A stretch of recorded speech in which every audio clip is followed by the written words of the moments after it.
You are looking live at Dallas, Texas, home of the Season 4 regular season and Golden Ticket Week for OT7. And boy, oh boy, do we have a game for you today, an elimination game between two teams with NFL pedigree, 82 Tenths and Crab 5, a rematch of a game that we saw yesterday on NFL Network. Can these two teams do battle again and give us an exciting show like they did on TV yesterday? I'm Kieran Hickey Simple, joined here with my guys Mo Hassan and Adam Brenneman. How we doing today, fellas? What's up, fellas? We got a good one today. Yeah, it's also Golden Ticket Sunday. We're playing for that beautiful trophy. I mean, let's get this thing going, Kieran. Trophy is unbelievably just beautiful. I might steal it before the end of the day. These teams are not going to be getting it. But guys, these two teams did battle yesterday. We saw 82 Tenths come out on top, and that's the team I wanted to talk about. AB, 82 Tenths, what do they have to do to get it done today? Yeah, it's all about their quarterback, Aaron Strader. This guy does not get enough hype or credit. He's an absolute baller. Confident, he's mobile, he's made some good throws, made some great plays on NFL Network, had 2 touchdowns in pool play yesterday. He's also got a plethora of receivers to throw the football to. This 82 Tenths team has talent, and they have grit, Mo. And on the other sideline, we have another talented quarterback, Mr. Quinn Murphy. That's right, Quinn Murphy. He's the Baylor commit, and he's throwing the ball all over the field, distributing it very well to many different wide receivers. And the big thing with Quinn, he just throws with great anticipation. Before his wide receivers even turn their heads, it's so hard for the defensive back crew to get a gauge on where he's throwing the ball. If they win, it'll be because of Quinn Murphy. Well, fellas, we have ourselves our first elimination game of the OT7 Season 4 season on the line right here. I cannot wait for this one. Quinn Murphy and Crab 5 going to start off with the ball. And our first half is underway, ladies and gentlemen. And there's a completion early on, getting his guy Damian Crow, the shiftiest guy we've seen this weekend, involved. Mr. Where the Wild Things Are with that hat. He is unbelievably shifty. Reminds me a lot of a Tyreek Hill. And yes, I'm serious about that comparison. Tyreek. I guess I like it. Run around a lot. Oh my goodness, what a catch and throw. Chase Fisher getting involved early, and a dot from Quinn Murphy. Yeah, big time throw there by Quinn Murphy. Look at the layering, the perfect touch on that throw to get it over the defender. But the catch by Chase Fisher, maybe even more impressive. In traffic, the hands to bring that thing in and then control it through the ground. And caught that one over Asar Hurd, the 3-star sophomore out of Winslow, New Jersey, with offers to literally everywhere. It seems like he's only 15 years old and he has like a full beard. It's crazy. I think Quinn Murphy is one of the more underrated quarterbacks in the country. We already see 2 early throws, a variety of different passes. Like you said, AB, the second one layered over, the first one a quick one to your speedy slot wide receiver. He could really kind of do it all here. Does a really good job. In the middle, and there's Damian Crow. Again. Little Tyreek in the end zone. Damian Crow between the legs. Fader, and what a start for Crab 5. Yeah. Well, watch this route right here by Damian Crow. It's beautiful. He's right here. Watch him come in here, run a little juke route, fake this guy out, and then come back this way. Watch the shiftiness. Right there, boom. Guy can't keep up with him. Perfect route, like you said, Tyreek Hill-esque, Kieran. You cannot catch him in the slot. He is a dynamic weapon. And right there, Crab 5 off to a hot start, just like they got to yesterday. And, you know, can they hold on to it now? We saw them have a really, really good start on NFL Network against this 82 Tenths team. And, you know, Strader and company came charging back, getting the victory. Here's 82 Tenths starting off their offensive possession, and that's going to be a completion. He still has it intact. And there will be touch. Very exciting 5-yard gain right there, fellas. Samir Crosby with the catch. Guys, I like this 82 Tenths team, guys. I like them. I like Aaron Strader. Pennsylvania. Yeah, there's a lot of talent. You think about some of these players, LeVar Keys and Scoop Smith, some of these receivers they have. There's talent, and they played well despite their 2 losses yesterday. Yeah, Scoop Smith had probably the most NFL-looking rep I've seen the other day, where he just broke off someone on a post, broke off the safety on a post, and then elevated for the catch in the end zone. I mean, it was a full-on amazing touchdown. Yeah, a lot of these boys from Pennsylvania, AB. What do you know about that, Mo? You know about PA football? I don't know. I was going to say it's an overrated state. You know someone that knows absolutely nothing about PA football, Mr. Overtime Tom, who's down there with Tyreek Hill. It's Sunday. Can we be nice today? No. All right, I'm here with Damian Crow. You just scored a touchdown. You've been dominating all weekend. You're kind of underrated. Why are you so good? What's happening out here? It's the flash, speed. I'm just fast. Can no one guard me out here? And Coach Crabtree, he calls you the Ferrari because you're so fast. Do we have any numbers on the speed? Do we have any official times I can tell the guys about? 100, I run a 10.5. Whoa. In 100, 40-yard, 4-4. There you go. Now, your team, you got a long road today to hopefully win the golden ticket, get to the OT7 playoff. What does Crab 5 got to do? Keep working. Everybody stay calm and poised, and then we get the dub. Are you warm in that hat? Yeah, I'm warm. I'm good. Keep doing your thing, man. Appreciate you. Back to you, fellas. Unbelievable. 10.5 is straight up moving, y'all. If you aren't familiar with the track times, that's elite speed, as you call it. That's Texas, man. That Texas speed is different out here. Oh, yeah, we had a high schooler run 9.99. Oh, really? Yeah, in March. Yeah, so for these D1 coaches, you usually think anything under 11 is elite speed. You're thinking that this guy can play big-time football. 10.5 is crazy. Yeah. Yeah, we had Eric McFarland, another track guy, too, for SFE, getting a lot of Tyreek Hill comparisons. And there's Aaron Strader hitting his target, and they are back on the board. Scoop Smith in the end zone again, like he's addicted to it. On the subway throne here, Shador! They're hitting the Shador celebration after Shador came out here yesterday and helped elevate them to a win over Crab 5. What a start for both of these teams. Yeah, it's a really good job of getting Scoop Smith, their shifty slot wide receiver, in motion pre-snap, get him out to the flat, and he's just too fast for that linebacker to follow him through the traffic. Here, how can Quinn Murphy respond? He's got Superman to the left of him. He's gonna fire over the middle, and a nice catch again for Mr. Chase Fisher, getting involved early for this Crab 5 offense. And that's the thing, this Crab 5 offense has really moved the ball early in these games. It's just been closing out that they've struggled with. I think that's why they're in this early game, sitting with a 1-2 record. Yeah, no, they've started really strong, and I just love the way Quinn, operates this offense. You could tell he's just in charge here. He's a leader. He's giving everyone the play. They're all looking at him. And if you're a Baylor fan out here, he's looking like he's going to be the future of the Big 12. I think he's going to get a lot of big offers here. Team's trying to poach him soon. Damian Crow with that catch right there. Quinn Murphy, again, first down. Looking over to the side, that's Chase Fisher again. We got Tom down on the field with Mr. Scoop Smith. What's going on, Tom? Hey, fellas, down here with Scoop, scoring early, repping Pittsburgh. How's it feel being out here at OT7, fighting for the golden ticket? I mean, it feels great, just the opportunity and the experience out here, it's just a blessing. I'm grateful for it. And Malik Thomas, one of the best players in OTE, he's the one who told me about you first. He said he called you last night. What do you have to say? Man, he told me just do what I know how to do, put on for the bird, just bring that dog out here, so that's what I'm doing. Of course, and I think no touchdown there. Right? That's going to be a penalty. Flags all over. Last question for you, man. You met Shador Sanders last night. Did you get to talk to him at all? I saw you did the celly. Anything that he got to tell you? Yeah, so it was crazy. We met him in the airport, and I was like, if I score 3 times, you got to follow me back. He was like, nah, if you score and run up to me and do my celly, I'll follow you back. And I was like, bet. So when I did it, he honored his word. He followed me back. And we was talking a little bit about the offense, but yeah, I just respect him for honoring his word, coming, and listen, saying what he was going to do. So you got the Shador follow last night? Yes, sir. Follow Scoop Smith on Instagram, man. Good.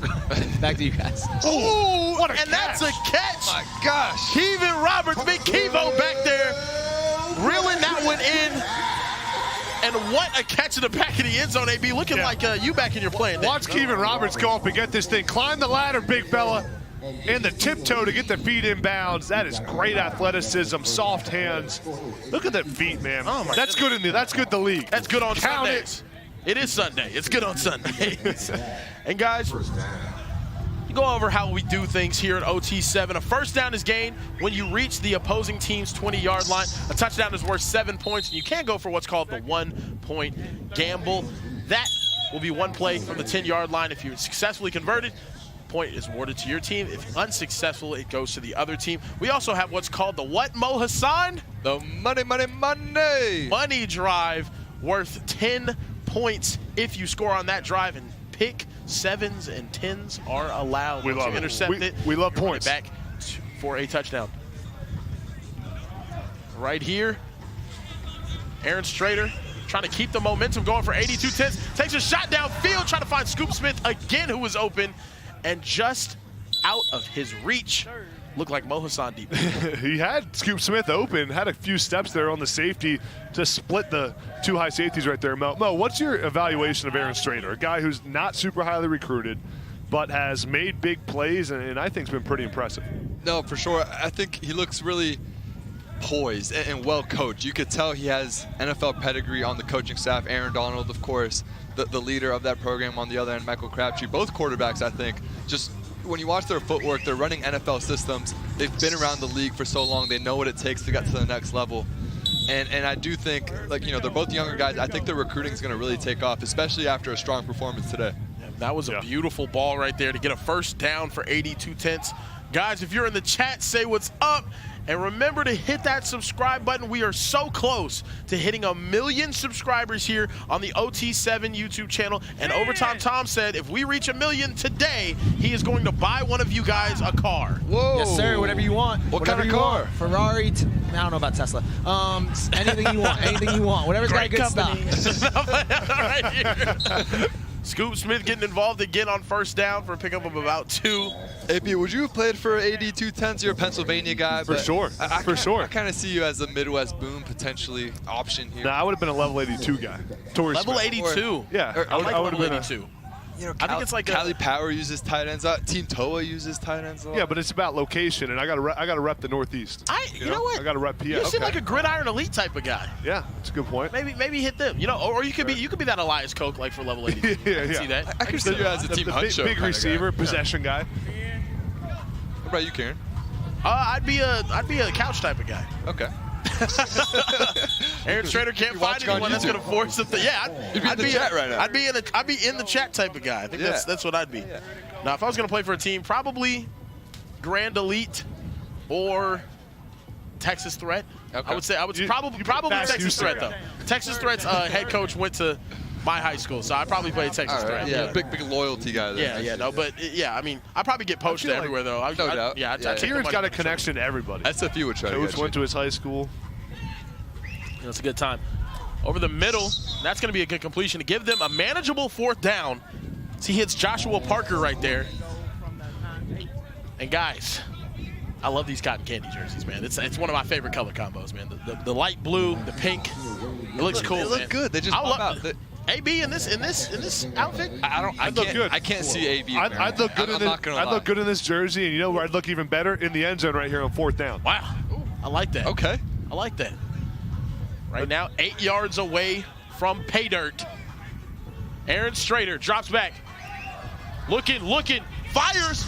Back in the end zone, wide open. 82 tenths, LeVar Keys, the Penn State commit in the end zone. And 82 tenths ties it up with only a minute remaining before the half. And guys, remember, they get the ball after halftime as well. So huge right there for them to get that touchdown going into the half. Yeah, that's what I love about Aaron Strader. That throw right there goes through his progression. He was working to the left. Nothing's there. And then puts the touch over at Mo to get it over the corner's head to LeVar Keys, his star receiver. Yeah, and if you're Crab 5, that's what gets you in trouble. Losing these games. Your offense is not the issue. You're putting up points, but it's the defensive breakdowns. You can't leave a receiver wide open in the back of the end zone. You cannot do it. Cannot do it. Cannot coach with him. Can't do it. Cannot work with him. Samar Jahil getting the catch right there out of Forney, Texas, a.k.a. Superman. That thing's got to be hot in there, huh? Yeah, no, it's got to be. Sweating? It's got to be in there, man. No, these kids are okay, though. Oh, good. And guys, remember, only 30 seconds left in this half. This is the first elimination game of the season here at OT7 in Golden Ticket Week. Yep. You lose, you go home all day today here on YouTube. And unbelievable. I mean, there's another catch. David Crow, you got to be able to move it. 12 seconds on the clock. This thing is running down, AB. Yeah, I think you got to spike this right here. Have to. They're not going to. Oh, yeah. No, they're going to spike it right there. They're going to have one more play. They do not get the ball after halftime. You will see, Kieran, that last completion right there, picks up the first down, so gets you the new 4th down, gets you the new downs, but also it's inbounds. You'd love to get that out of bounds and try to stop the clock right there. Yeah. Now you probably get more than just one shot to the end zone. 5 seconds left. What can Quinn Murphy do? This is going to be the last play of the game. or another half rather.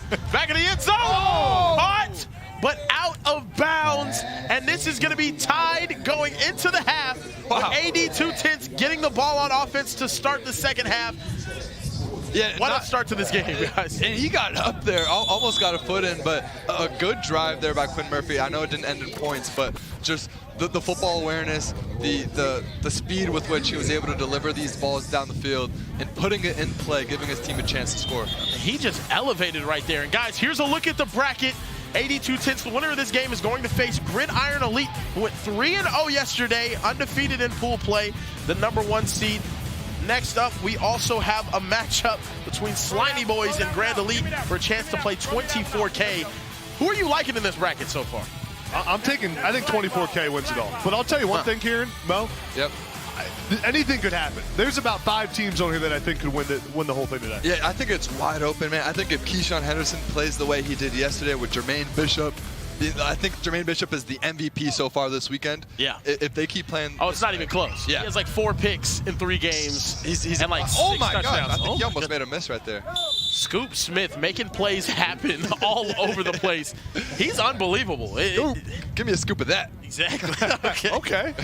There we go. Yeah. Only 5'6", 150 out of Pittsburgh, Pennsylvania, but brother, Pittsburgh. Yeah. very nuanced understanding of the position. Yeah. Pittsburgh toughness, Mo. What do you know about that? Nothing. Show out for the Berg.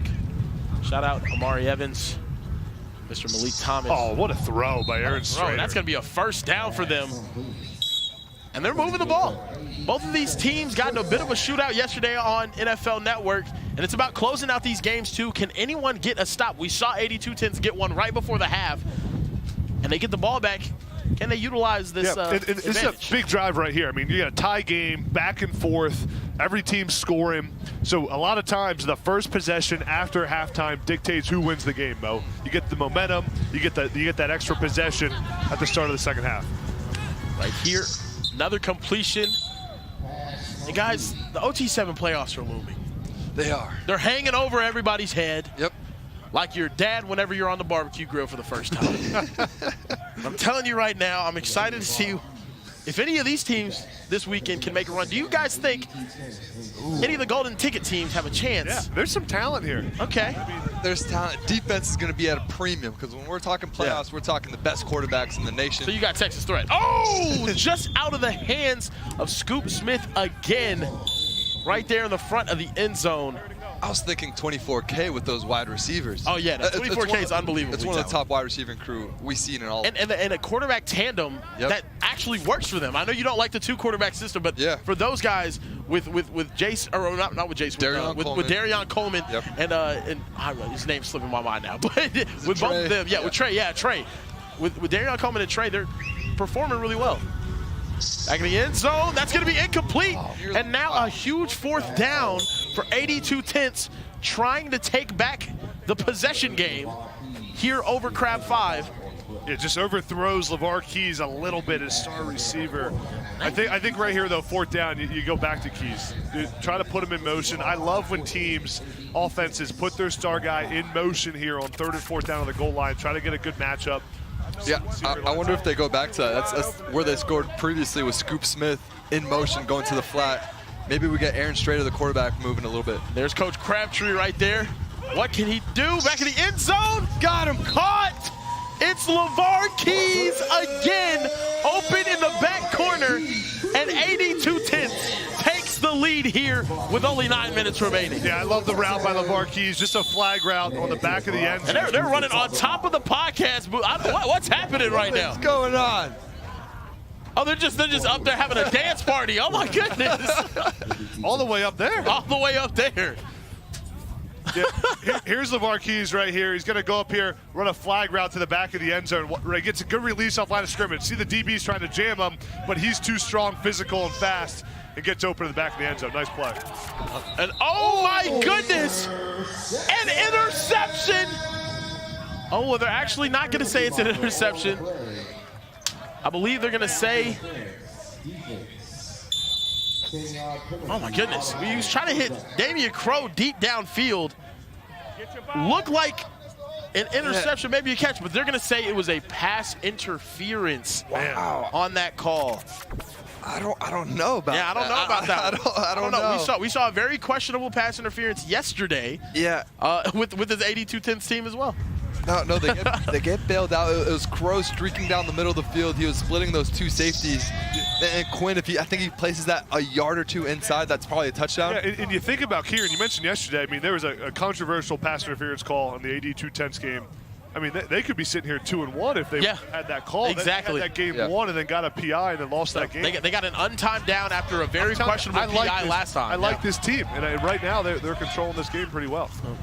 Right here, Quinn Murphy. He's going to hit Damian Crow again. You gotta love that. I mean, he is open all the time. There's another flag coming out late, maybe because of, I think they're going to say a sideline warning for 82-10.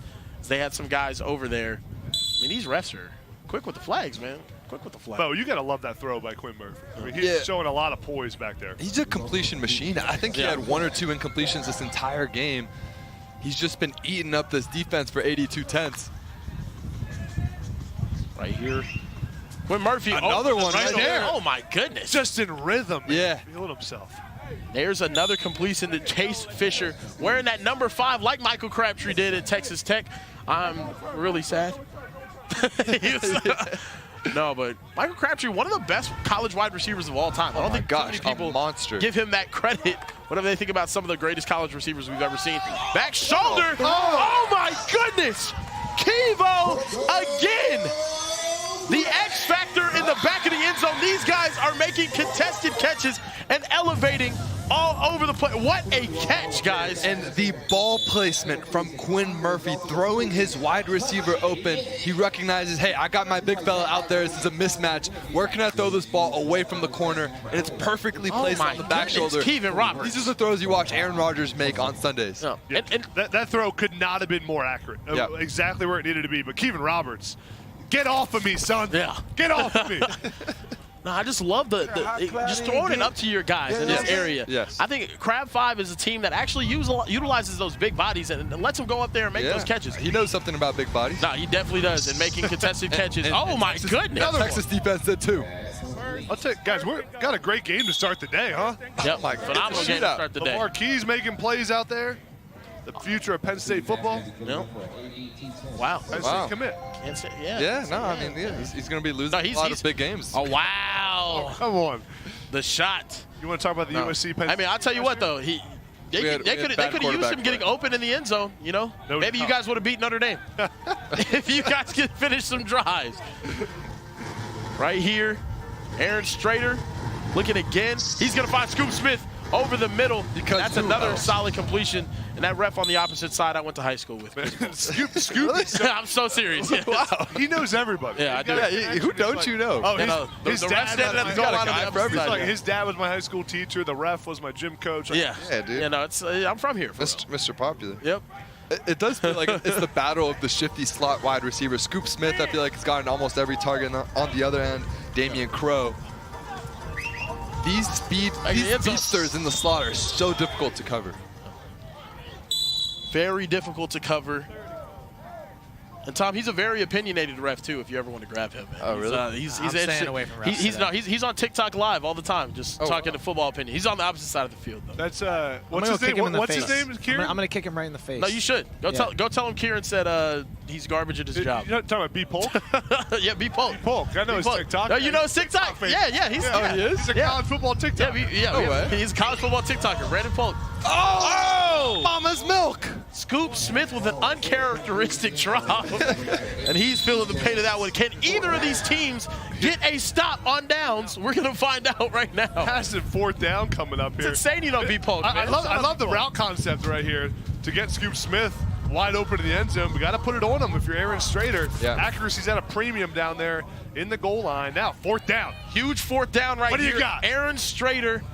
They've been able to go to their go-to target, LeVar Keys, in this situation. Will they look there again? He's wide open. How do you not guard him? How do you just not guard him? Unbelievable. 82-10 retakes the lead. There's some flags on the field.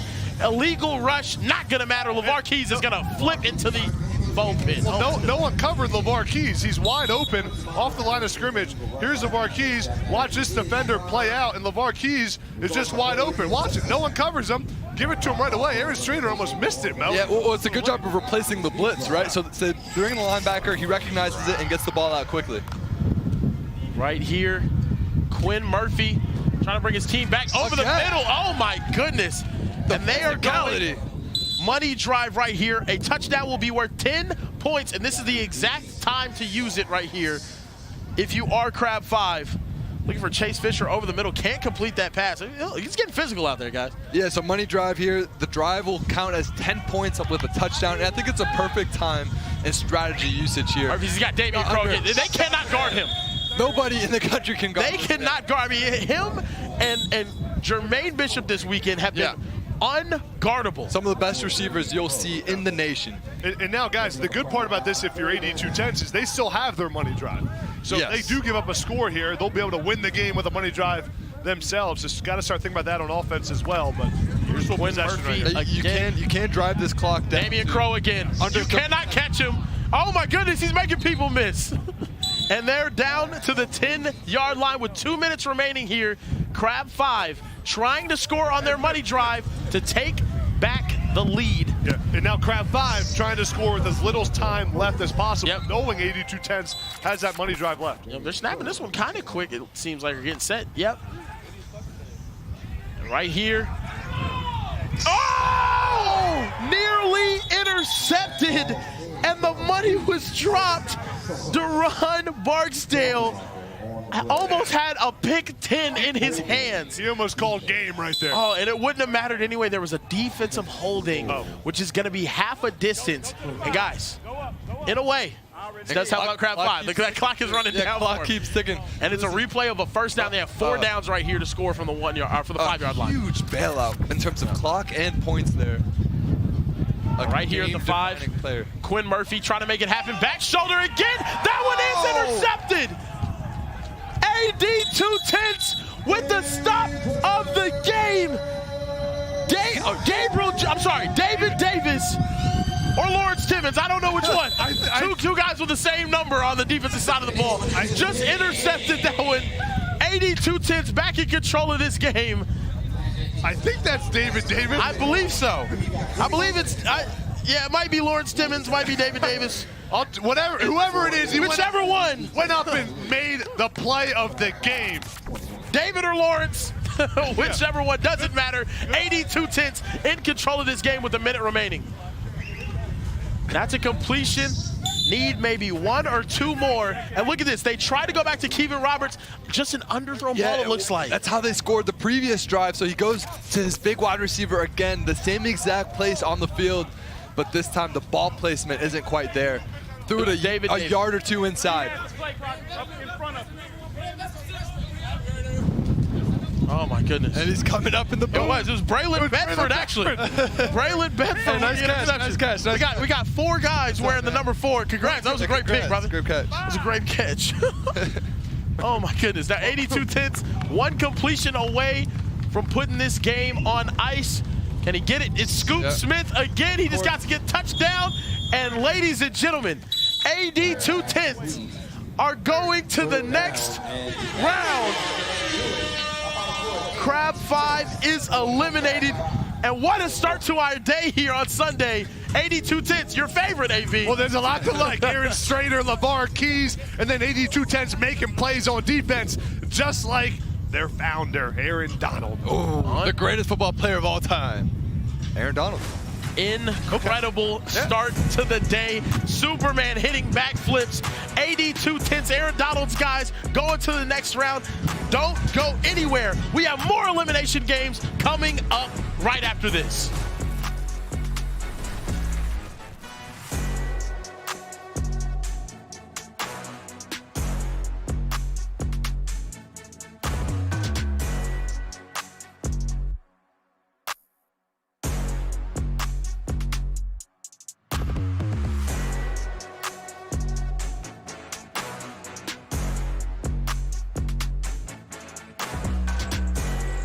What our first game of our Golden Ticket Single Elimination Sunday.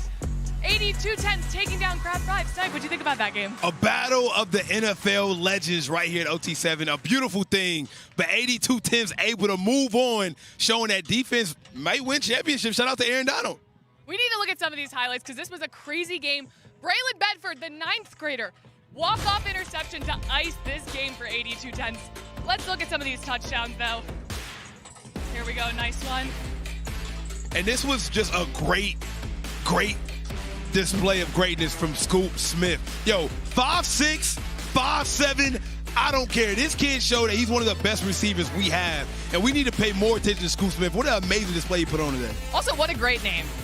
Come on, Scoop. I got the Scoop. He like that. That's the Scoop. He like that. He's got to be a great receiver with a name like that. And he went absolutely crazy today and powered his team to the next round of the Golden Ticket Tournament. I mean, Scoop Smith, Scoot Henderson, Scoop Ice Cream, 82-10 at 5.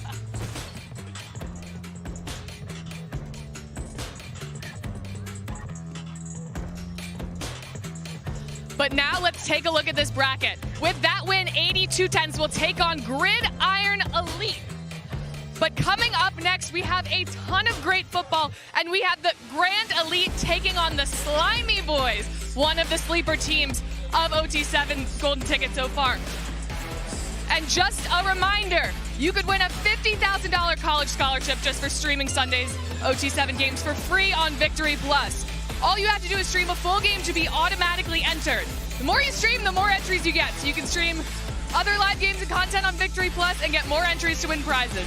Learn more all about the prize opportunities at victoryplus.com/victoryvault. But now we have a great game coming up.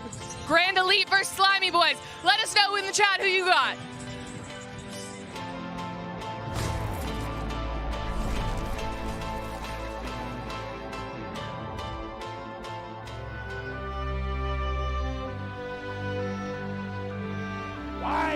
What is it?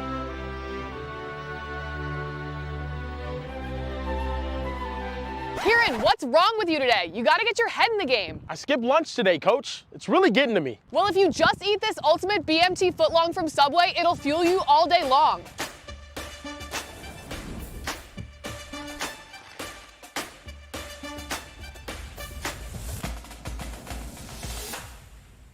Go.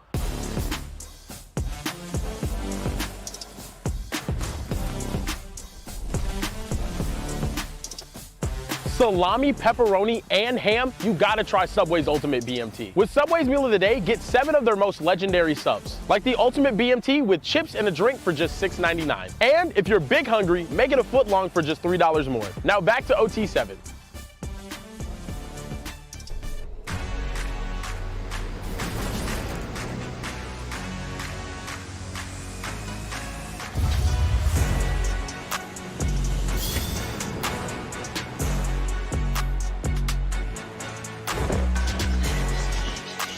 Welcome back to the Triple D, Dallas, Texas for Golden Ticket Weekend in Season 4 of OT7. And we have a matchup for you today. Slime is finally free, facing off against some of Dallas, Texas's best, Grand Elite, in an elimination loser go home matchup. Ladies and gentlemen, I'm Kieran Hickey Simple, joined here with my guys, Mo Hassan, Adam Brenneman. Ladies and gentlemen, let's go ahead and take a look at this bracket real quick, fellas. How are you thinking this is going to shape up, all right? We have 82-10s just getting the win over Gridiron Elite, 24K waiting on the winner of this matchup. That's right, AD210s did look good, but they say the tournament doesn't start till the Florida boys show up. Slimey right now is about to prove why they belong here. Wow, the Florida boys, your prediction. Hey, guys, on this Slimey Boyz team, Jadis Wiley has been dynamic. I love what I see from Jadis Wiley. He's underrated, but he's proving to everybody why he belongs on the big stage, and I can see it. He's going to get a ton of offers here in the next few weeks because he is dealing to all these different kinds of wide receivers. He's playing on time, sharp, the ball placement there in the end zone, and he gets the job done. He is a winner. Grand Elite quarterback Zephyr Cry is one of my favorites here this weekend. He certainly looks the part. 6'4", he's long, he's athletic, he's big, but he's got smooth mechanics and a big-time arm. You see the pool play stats from yesterday, 4 touchdowns, almost 60% completion percentage. The upside is scary high for Zephyr Cry. He's got receivers like Booby Feaster on this team. Grand Elite has a chance to go a long way if they can win this one. So many talented players on this Grand Elite side. Can they put it together? Jalen Lott, Booby Feaster, guys that have made play after play after play on the real football field, now on the OT7 football field. Can they get it done? Haven't really played up to the potential, but now against the Slimey Boyz, we're going to see what they can do. Zephyr Cry, he had Booby Feaster on a stop and go downfield, open, and he just looked away from it. Ends up going incomplete on first down. I think now it's going to be second. That's the next step for Zephyr Cry. Can he identify open receivers quick? Can he process defenses and make plays down the field? And he has his work cut out for him, because I think Slimey, one of the top 2 or 3 defenses here at the Golden Ticket weekend. And it's one of the most dynamic wide receiving crews. So if he can get the ball out, just be a point guard, distribute it early and in space, he's going to have success. Right here, Zephyr Cry looking again, and nobody open. Slimey Boyz, the Scrappy Boys. The Florida Boys. In the Florida, the Slimey Boyz are getting some energy on the sideline, too. Chirping a little bit, and now Zephyr Cry, 3rd down and 24 to start this game. Not the situation you want to be in. Mo, more turnovers happen on 3rd and 4th and long than any down and distance in football. Yeah, these quarterbacks, they feel like they just need to force it down the field, where, you know, you'd rather just have them be more conservative sometimes, live to play another down, especially when it's so early here. Momentum shift could be huge. Now, Grand Elite, can they get some sort of momentum going on offense? They're unbelievably talented. He's looking him off. He's got another wide open guy. And that one's complete. Downfield and coverage bust for the Slimey Boyz. And they are down. Antavius Ellis with the catch to get a first down and deep into Slimey Boyz territory. Yeah, Ellis just streaking down. He was wide open, just waiting for the ball. He had multiple guys wide open on that one. He did. You'd think if he kind of hits him in stride, might score there, but the wind's certainly gushing. The wind is blowing very hard out. It seemed like Zephyr Cry was a little late seeing that as well. Didn't identify it right away. Here's Zephyr Cry driving back, looking over the top. Booby Feaster. That one's going to be out of bounds. Booby out there. I mean, I like these Grand Elite, the black and gold. How you guys? Yeah, it's clean. It's clean. It's different than the cotton candies we saw last game. Yeah, no, I like those too, man. I like a little cotton candy. A little cotton candy action. Why not, man? At the Texas State Fair? Yeah. Oh no, great time if you guys haven't been to the fair. Home of the best college football game ever. I heard it's some good funnel cake. Phenomenal. Fried butter. We got fried everything. You just eat the butter? We fry ice cream out there, brother. It's a good time. How does that even work? I don't know. Zephyr Cry over the middle, and that one's going to be incomplete, trying to go to Booby Feaster on 2nd down. That's going to force a 3rd down here. How about that play by Robert Gibbons right there, the DB for Slimey Boyz, coming in there and stripping that ball out of Booby Feaster's hands. Nice play by the corner. Yeah, it's a gritty defense. They fly all over the field. They're based out of Central Florida.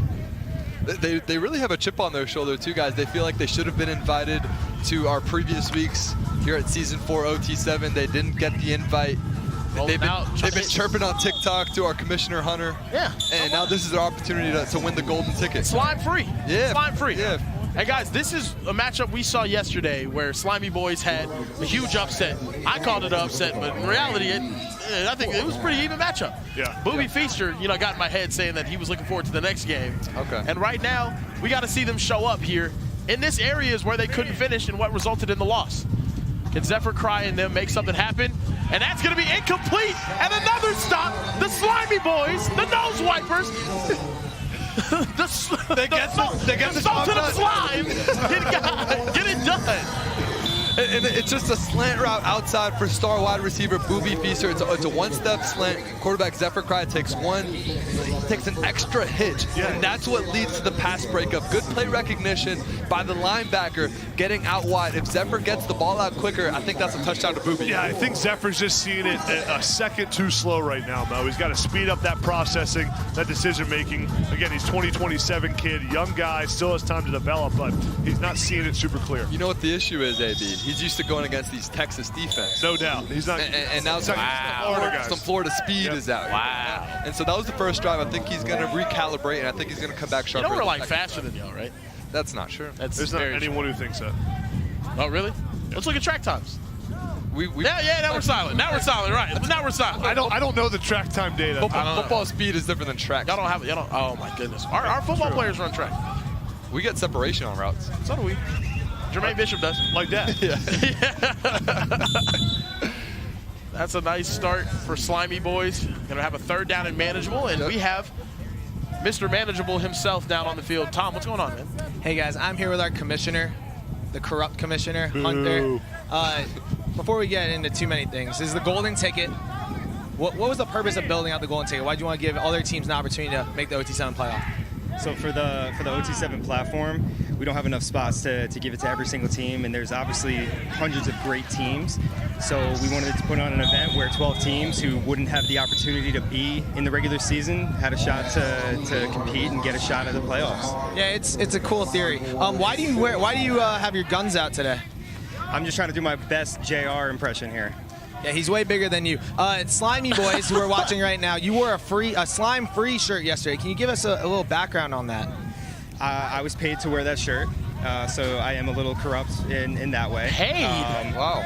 I mean, I also was wearing RWE shorts. I like that. Hey, well, that makes sense.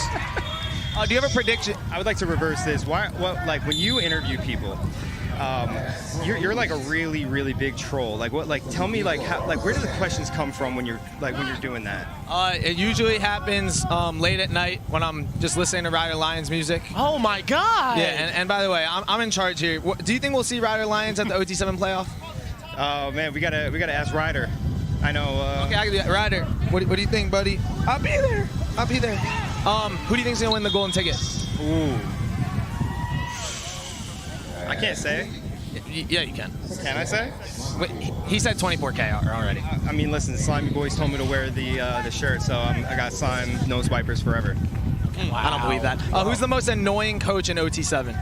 Ooh, Brett, SFE. Easily the most annoying coach. I mean, honestly, I don't want to bring him back next year. He's the worst coach I've ever dealt with. If you wrestled Brett, who would win? Brett's very top heavy. I don't know if Brett has ever done legs before, so it's I mean, that's an easy fight. Yeah, screw you, SFE. We hate you. You don't like you, SFE. We'll see you at the OT7 playoff. Wow. Two-time champion SFE getting, just completely disrespected by the two biggest Glazers out there on the field. You see the Rider Lions shirt, RWE shorts, Slimey Boyz shirt. Like, what are they doing? What's going on? Well, they're corrupt. What company do we work for, man? Hey, man. Life isn't fair. And Hellstar is sending a new shipment of clothes, too. Right now, 3rd and goal here.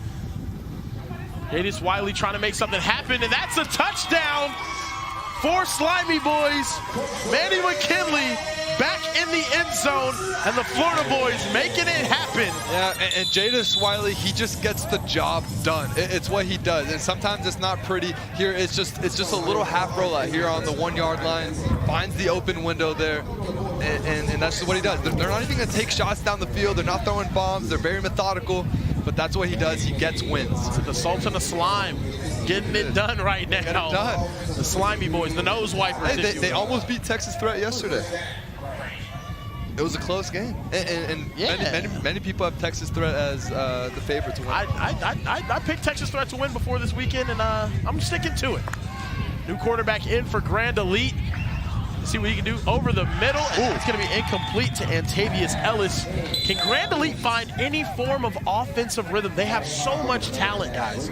Unbelievable amount of talent, but they just have not been able to put it together. Well, and that was Cobb, the corner for Slimey Boyz, again making a play on the football right there. Made a couple plays now. There's a lot of great DBs on the Slimey Boyz defense. No, they do have a lot of great talent, and they trust them. If you watch how these DBs present themselves in coverage, it's all man coverage. It's a 2-man. You see those 2 safeties back there. Everyone else is playing man. And typically, oh, deep shot. Booby Feaster is down there. That's underthrown up in the wind. And Slimey Boyz with the pick. Can they return it? Touchdown. And oh my goodness, he's still going. Is he still going? Oh my goodness. And a late flag comes in. It is mayhem here on the field. He seemed to think he didn't get touched. The Slimey Boyz going crazy right now. Free slime. Illegal block on the return. Interception stands. And this one right here, it just looks like he gets hung up in the wind, guys. Yeah, another play here, the same issues persisting from the first drive. Wide receiver, Boobie Feaster getting separation down the field. They're winning these one-on-one matchups, but if these quarterbacks will put the ball up early with timing, especially into this wind, I think they're going to find success, but hopefully it's not too late. Yeah, and right there, you mentioned the two-man coverage. When you have corners that can play man-to-man, it allows that safety, like that play right there, to roam around the back half of the field and make plays on the football just like that, because they're not worried that much about getting beat over the top. That wind is picked up heavily now, as you can probably hear in our microphones. But here's Jadis Wiley trying to get going again. He's going to take a shot deep, and he's got him open. Slimey Boyz are here to play. London Green, the wide receiver, on a beautiful seam route, gets about 2 to 3 yards of separation, and the release, the speed release off the line of scrimmage. Watch him get off of this line. Just watch his safety bail. He's going to be over here. You'll see him go up the sideline. Just watch him right here, right side of the screen. Look at that beautiful route. Now he goes up the sideline. Perfect route. Green seals it in for the touchdown. Yeah, wind not a factor for Jadis Wiley as he throws it right on the money. Money drive here for Grand Elite. Early usage of it. Slime does get the ball after halftime too. Wow. In firm control of this game. Guys, Grand Elite has to go score right here and right now to maintain some sort of control of this game. That's and right. they have no offensive rhythm. They have no momentum, no rhythm. They need to get it going right here. Yeah, and then we'll see how Zephyr Cry manages this clock right now. Can he manage under 1 minute? NFL rules here where the clock will stop with the ball out of bounds or completion. But we've seen teams struggle to manage it right here. And the wind's picking up out here, Kieran. Wind is picking up. See how he throws the ball around. And Grand Elite is going into it. That doesn't help him either. Yeah, and I like Cry taking charge here pre-snap, telling his wide receivers what he wants from them. Didn't play up to his standard in the first drive, but this is a big, big drive to close out the first half for him. Trying to hit Boobie Feaster on the sideline. That one's going to be out of bounds as well. And guys, they just cannot make any sort of connections downfield right now.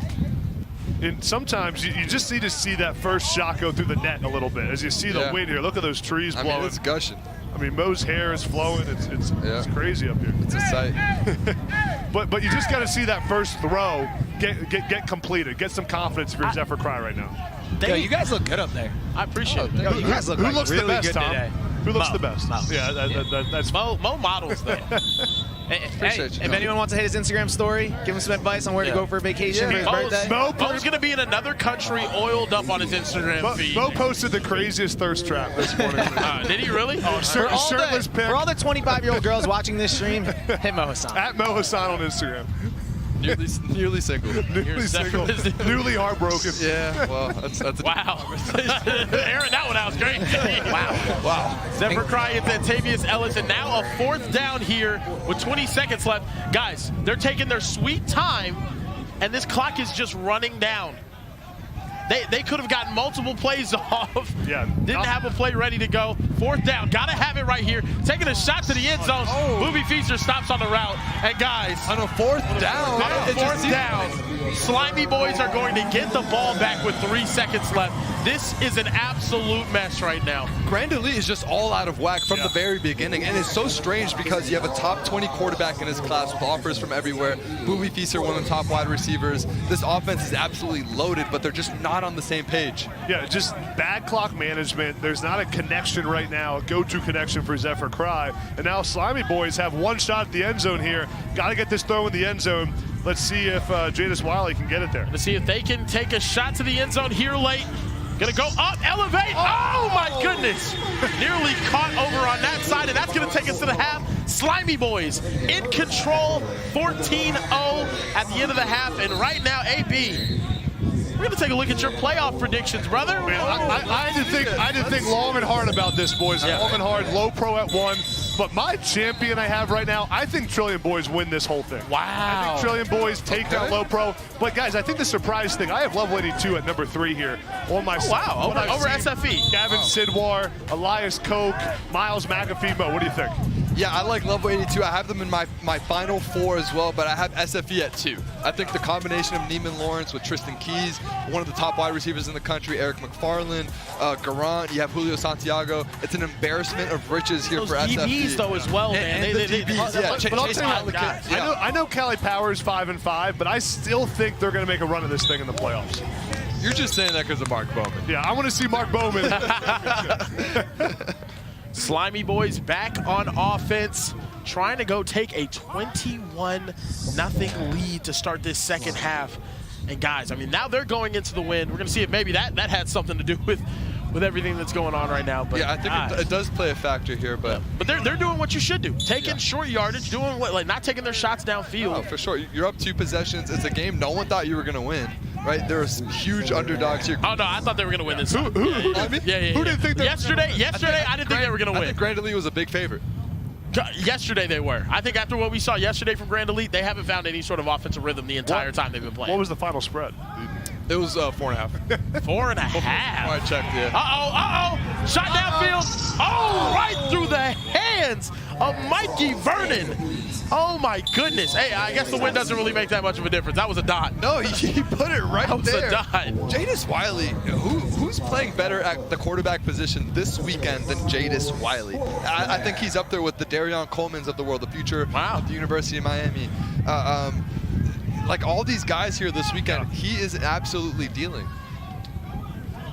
And he's done it multiple different ways, Mo. He's done it on the deep ball, the underneath shot. What do you got, Kieran? Now just a big 4th down right here. Can Grand Elite get a stop and potentially make this game close again? Or will Slime continue their run of domination here early? They're going to bring pressure. Incomplete over the top. And what a defensive possession for Grand Elite to get back in this game. And Tom is down on the field right now. What's up, Tom? Hey, fellas, I'm down here with our golden ticket bracket. I also brought Leighton from Strictly with me. Hey, Leighton. Hey, how are you, Tom? I'm okay. So earlier today, we saw AD 210s. They advanced. They knocked off Crap 5. They actually look very good. Sleeper.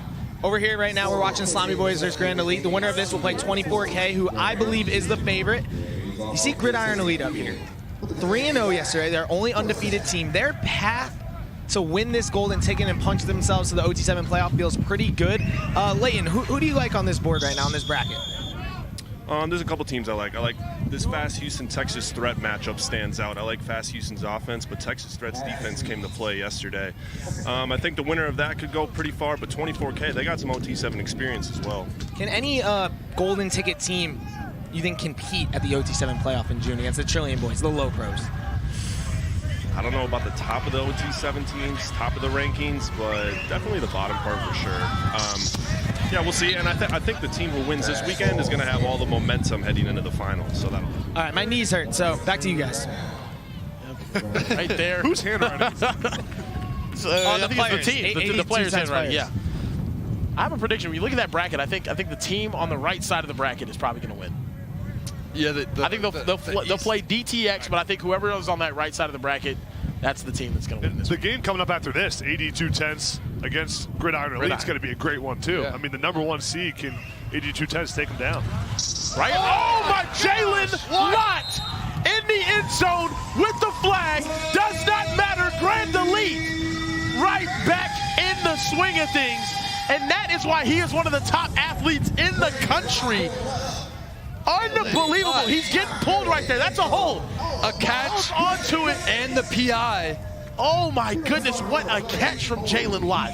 For the star wide receiver. He's got Oregon, Texas, Ohio State. New quarterback in the game, Angelo Renda, put a ball on top of his head. I don't think people realize how difficult it is to be completely in the air, turn your body around like that. We talk about balance and body control. That was it to a T with right someone there. bringing you down at the with same someone time. tugging your jersey. Yeah. Insane play by Jalen Lott. Unbelievable right there. And now, all of a sudden, this game is back being close again. Jadis Wiley finds his target on the outside. That's a nice first down play there from your Florida boys. Yeah, for the Florida boys. All of a sudden now, after that big touchdown from Grand Elite, they regain momentum, and this drive now becomes paramount. It feels like they really need a score. They're in danger of this game being tied up on the other end. If Grand Elite gets this thing figured out with these wide receivers, Boobie Feaster, Jalen Lott, we saw that catch earlier, Demarius Mays, it can get dangerous. Well, they're going to need a lot right here because they already used their money drive. They went empty on their money drive in the first half. I don't think it was the best usage of it. Right. And now they need more defensive stops. It's going to start on the defensive side of the ball. Oh! Incomplete. And what a recovery right there, forcing a third down. They need more defensive stops. This is where Grand Elite has to win the game. That's right a now. huge play by Markel Ford right there. The safety coming over there. Tackles him. Yeah, tackles him and strips the ball out. Yeah. Big time. We're allowed to do that now? They've been physical this week, man. These are elimination games. Yeah. This isn't the regular season where we're playing all soft. Game 7. This is game 7. This is elimination. This is fighting for everything right now. Slimey Boyz. Big third down right here. Jadis Wiley's made it happen more times than not here. Can he do it again on a third down? Ooh, a pump. Looking over the top. That's going to be out of bounds. And now a 4th down and 9. Wow. And a big decision to make too, right? It seems like almost the inverse of whatever we saw the first matchup with them. Yeah. Where Grand Elite had all of the control early, and they're going to flip the field, y'all. That's smart. That's smart. You like that? You like that move? Yeah, because Slimey Boyz' defense is the strength of their team, right? And Grand Elite's offense has been struggling. Yep. I'll tell you why I really like the move, though, too. Yep. You don't have to go. You need to score on your next possession regardless, right? Correct. You still have a money drive. They can score, tie this ball game up. You go money drive, it's a 2-possession game automatically. Agreed. Right here, we're going to see Renda again. Back on the field for Grand Elite, and did he drop that? They're gonna say it's a catch. Oh my goodness, that was very close. Braylon Caston right there held on to it. The refs are gonna say that was a catch. I went to high school with him. I'll trust him. He was at my mama's house yesterday. It's a good time. Angelo Renda, no, he wasn't. Oh. Fires over the middle. Boobie Feaster with the catch. He hasn't been touched, and he's going to get inside the 10-yard line. Finally getting more involved. Grand Elite with the momentum now, coming back on your Florida boys, Mo Hassan. Yeah, Angelo Rendo, they made the quarterback change. He's the Pitt commit out of Southlake, Texas. And it feels like he's just in a better rhythm with these wide receivers. We saw him find Boobie in the back. Ooh, almost a dangerous throw. Almost a pick. Yeah, almost a pick in the back of the end zone. But it just seems like he's on a better terms and chemistry with these Guys, groups of wide receivers. So Boobie Feaster was a little tired that last play. Took that play off completely, so I have a feeling he's going to come back on this one and make a play right here. All right. Saving it for this. Sometimes receivers after you make a catch, you got to rest up a little bit. Were you a big plays off type? Yeah, I would take first and second down off, and then came back on third. Oh, yeah, you're a big third down guy. Third down merchant. Renda looking. Oh! Threw it into traffic again, and a flag comes out on the back end of it. They're going to say a holding on the defense. Wow. It's going to be 5 yards, or half a distance rather. And now a repeat of second down. Can they close out this drive right now and tie this game up after it looked like Slimey was in complete control of this game? Yeah. Chat, what do you guys think? Who's going to pull out the victory in this one? A couple of risky throws there by Angelo Renda. On the goal line here, got to take care of the football. Yeah, and this is where size comes to your advantage, right? Boobie Feaster, he's 6'3", 6'4". He's so good off the release. Look for them to target Boobie down here. Renda right here, rolling out to his right, back over his body. Oh my goodness, Antavius Ellis, what a throw. And they don't teach you to do that in QB stream, but he made the play happen when it was needed most. An unbelievable throw, rolling out to his right, throwing across his body, back to Antavius Ellis. And that's a quarterback rule. Don't throw across your body, but rules are meant to be broken, Karen, especially when you have Antavius Ellis back there. And hey, they got the job done, tie the game. And guys, like I said, here you go. Because Grand Elite used their money drive early, Slimey Boyz have the opportunity right here, if they score on this drive with 10 points, to make this a 2-possession game and really make this difficult for Grand Elite.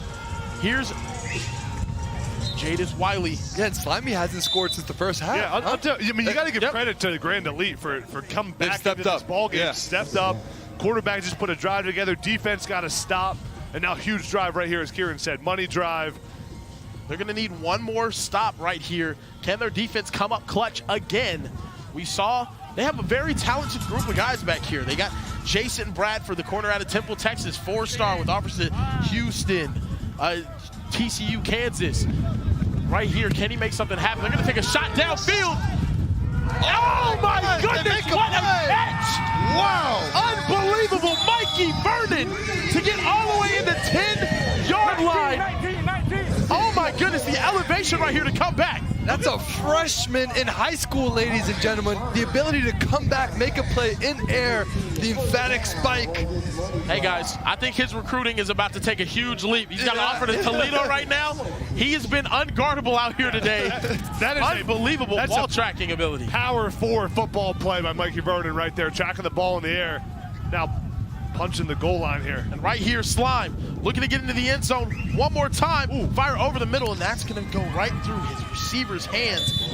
And that's fine. You want the clock to keep ticking here. The clock won't stop until we get under the 1-minute time, at which point it will be NFL rules for clock stoppage. But until then, this clock is going to continue ticking, and that's what you want for Grand Elite. I'd prefer an incomplete there, honestly. No doubt. And now, I mean, this is the goal line stand of the game for this Grand Elite defense. And right here, you got to stop here. Everything matters here. Golden Ticket Weekend. Loser goes home. We will not see them again this season if they lose this game. Slimey Boyz try to punch it in right here in a tie ball game. Fires over the middle. It's caught. Is it in bounds? They're going to say it is. Slimey Boyz, touchdown. What a catch in the back of the end zone. And they're taking a look at it right now. That's London Green, the wide receiver. Look at that throw by Jadis Wiley, but Green, does he? Looks like that knee is in. We're going to see this angle right here from the back of the end zone. Look at Wiley working through his reads there, coming back to the back end zone dig route. And that's a touchdown, ladies and gentlemen. Slimey Boyz now up 2 possessions with no money drive for Grand Elite. They're going to have to score quickly and go onside play to be able to come back in this game if possible. This one's still got time left, man. Yeah. I mean, we've seen some crazier things happen. And they have talent. They're with the wind right now. They have the wide receiver talent to be able to elevate and go make big plays. Can they do it right now? Booby Feaster, Jalen Lott, season on the line for Grand Elite. Shot downfield, Angelo Rinda. That's not going to be completed. Booby Feaster with 2 guys on him. That will stop the clock, though. 54 seconds here. Mo Hassan, what are you looking to do? I mean, they did what I would have done, but they doubled Booby Feaster, and that's when you go towards your other star wide receiver, Jalen Lott. We saw him catch a spectacular pass as well for a touchdown earlier. Their 4-star wide receiver on the other end. And to make bad things worse, the wind has just picked up as much as it ever has. Our sheets are flying right now. Everything's flying all over the place. Hey, guys. What can Angelo Rinda and this Grand Elite offense do right here? Over the middle, that's not going to be complete, and he had a receiver open in that area. I think it's the right idea, right? Slimey Boyz is going back to that 2-man defense, 2 high safety shell. They're trusting their corners and nickel defenders underneath to play man-to-man. But if they can get separation down the middle like they just attempted here on this 3rd and 20, I think that's what I would target right here. Now for Grand Elite, you got to have a play in mind. If the ball is completed inbounds, everyone on offense right now should know what the play is going to be if they completed inbounds and the clock's running. This is where great teams have the communication to win at the end of game situations like this. Right here, Angelo Rinda trying to make something happen. Needs some yardage for a first down. On top of Booby Feaster and Slimey Boyz. 1 play away from punching their ticket to the next round. That's Sermaine Cobb with the PBU right there. Sermaine Cobb has made big play after big play from that nickel corner spot. Watch him here just go up on top of Booby Feaster. Get that out of here. Yeah, he just plays physical, gets up in there against one of the top wide receivers in the entire country. I'm telling you, boys, this Slimey Boyz defense is gritty. They're playing with a chip on their shoulder, and they're here to stay. 4th down. 1 play to get to the 20-yard line. They need it right here. Picked off! Slimey Boyz running back. He's going to get to the 1-yard line. And you can doubt the slime. You can dislike the slime. You can disrespect the slime. You're going to have to deal with the slime. Unbelievable. Slimey Boyz. They're here to play. Hunts are finally freedom, and they're making things happen, guys. That's Robert Gibbons, the Slimey Boyz DB, making another huge play, jumping the football into the end zone. You can't ignore the Slime. This is a legit defense. Holding Grand Elite, one of the top, most explosive offenses in OT7 to 14 points is an incredible feat on its own. And the offense, led by quarterback Jaden Wiley, is showing us why he is one of the top quarterbacks in OT7. The Slime has been freed. It's Slime time out here. They're free. Jadis Wiley official. now at the goal line. 34 seconds left in the half. Gonna stop the clock right there. Well, man, that shit is Yeah, guys, the foam pit's all over the field. Oh yeah, they're jumping the we have a foam field. Yeah, we have a foam field going on right now. Legal substitution on the offense as well. Gonna move 5 yards back, and it's not really gonna matter here. I mean, guys, what a performance from them. A lot of people were doubting them. Meaning me, I was really doubting them. So much talk about their defense, which has been great. That man covers the corners. But how about Jadis Wiley? The way he's played as well as any quarterback we've seen here this weekend at OT7 Golden Ticket Weekend. Has been lights out, took care of the football, made big plays, and made over the middle. There's another one. That right there. This guy has ice in his veins. Jadis Wiley. Solomon in the end zone again. And that's going to make this one 31-14. And that's where we will end this one. It's Slime time, ladies and gentlemen, as they get it done over Grand Elite, punching their ticket to the next round. And guys, Slime is finally free. Free the Slime. Free the Slime. It's a complete football team. We've talked about the defense, quarterback, wide receivers. They got Solomon stepping up there late. Mikey Vernon, the freshman wide receiver, with one of the most impressive catches you'll see in your life. This team has a real chance to do some damage. Guys, don't go anywhere. We got more matchups coming next. 82 tenths versus Gridiron Elite after this. Don't go anywhere. Slime time gets it done. 31-14.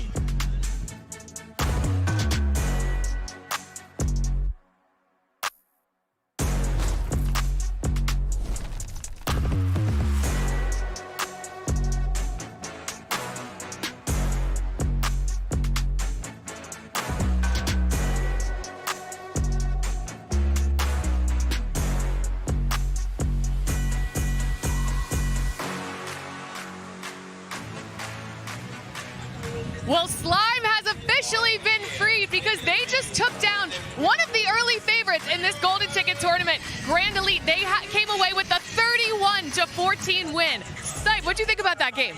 In the words of Coach Prom, do you believe now? Do you believe Slimey Boyz took out a top dog in the Golden Ticket tournament? Anything is possible here, Tess. We need to look at some of these highlights. They shut down one of the best receivers in the country, Booby Feasters. You can see them there punching their name to the next round of this tournament. But we also got to talk about this quarterback, Jadis Wiley. I don't know if you guys could tell on the broadcast, the wind is crazy here in Dallas today, but that did not seem to affect Jadis Wiley. It's probably like 40-mile-an-hour winds right now, Snipe, if I had to guess. He was playing absolutely amazing. And keep in mind, they also beat this same Grand Elite team yesterday. A lot of people thought it was fluke. Did it twice.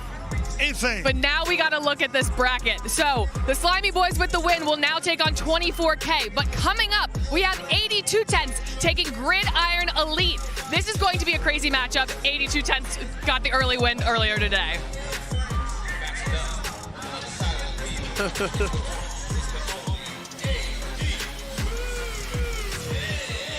And just a reminder, guys, with all this football going on, you could win a $50,000 college scholarship for just streaming Sunday's OT7 games for free on Victory Plus. All you have to do is stream a full game to be automatically entered.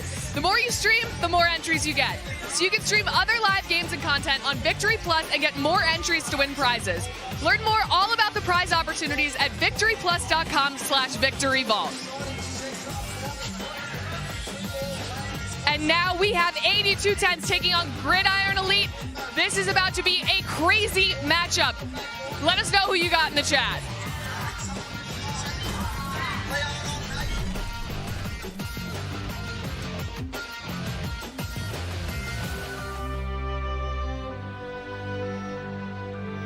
Why? Hey, what is it?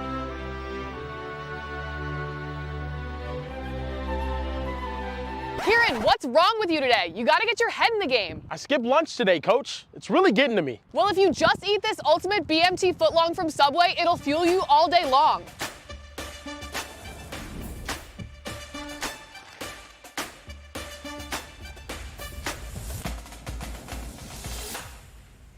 Go.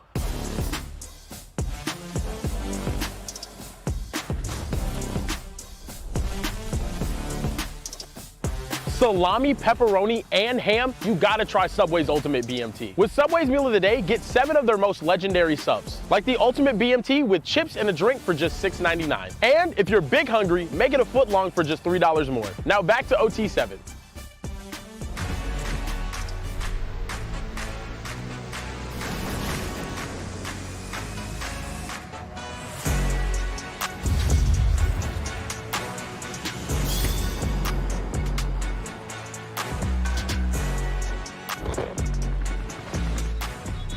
Mama, I made it. I'm officially live in Dallas, Texas for OT7.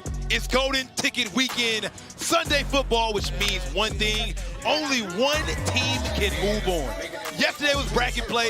We've seen some of the best teams compete, but only one will be crowned. It's Gridiron Elite going against AD 2/10 in an all-out matchup. And fellas, let's take a look at the bracket. Today's been amazing football, and this bracket is looking spicy.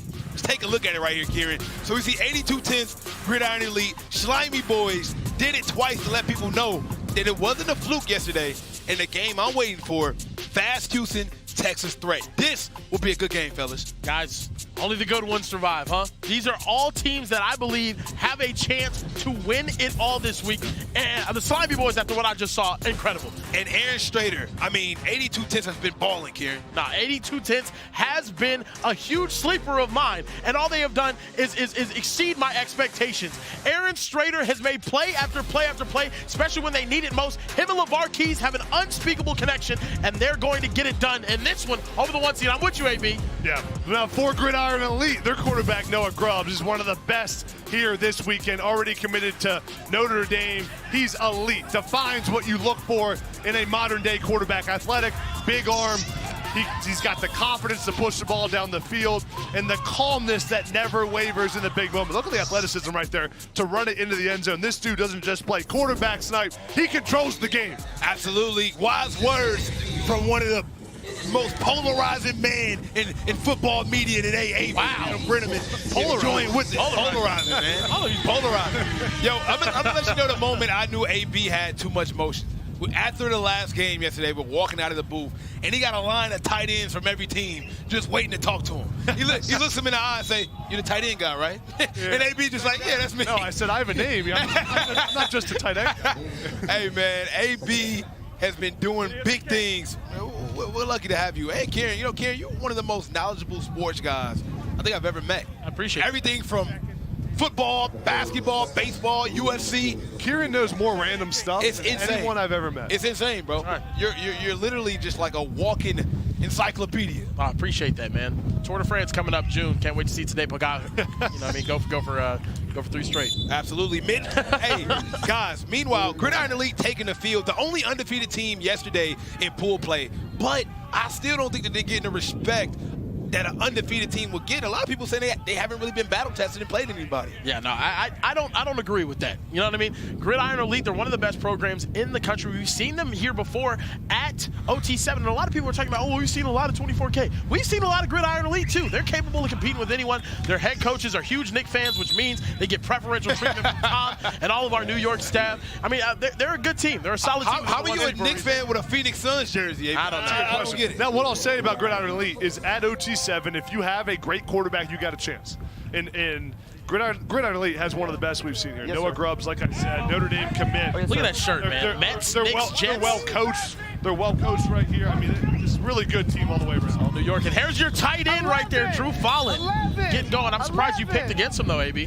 That's who Snipe was talking about when he said, "Are you the tight end guy?" After I said, "I was just talking about you on the broadcast." I love this guy, Drew Fallon. He's physical. He's tough. He's what you want in a 2025 tight end. Look at him, big. I mean, the DB is just so much smaller than him. Absolutely. He's been playing amazing. There he is and again. right on the money. AB touchdown for the big guy. You got to feed the beast, right? Unbelievable start to this game. Yeah, I mean, he just bodies this guy off the line of scrimmage. Good job. I mean, he like pushes the DB right off of him. Watch Drew Follett here.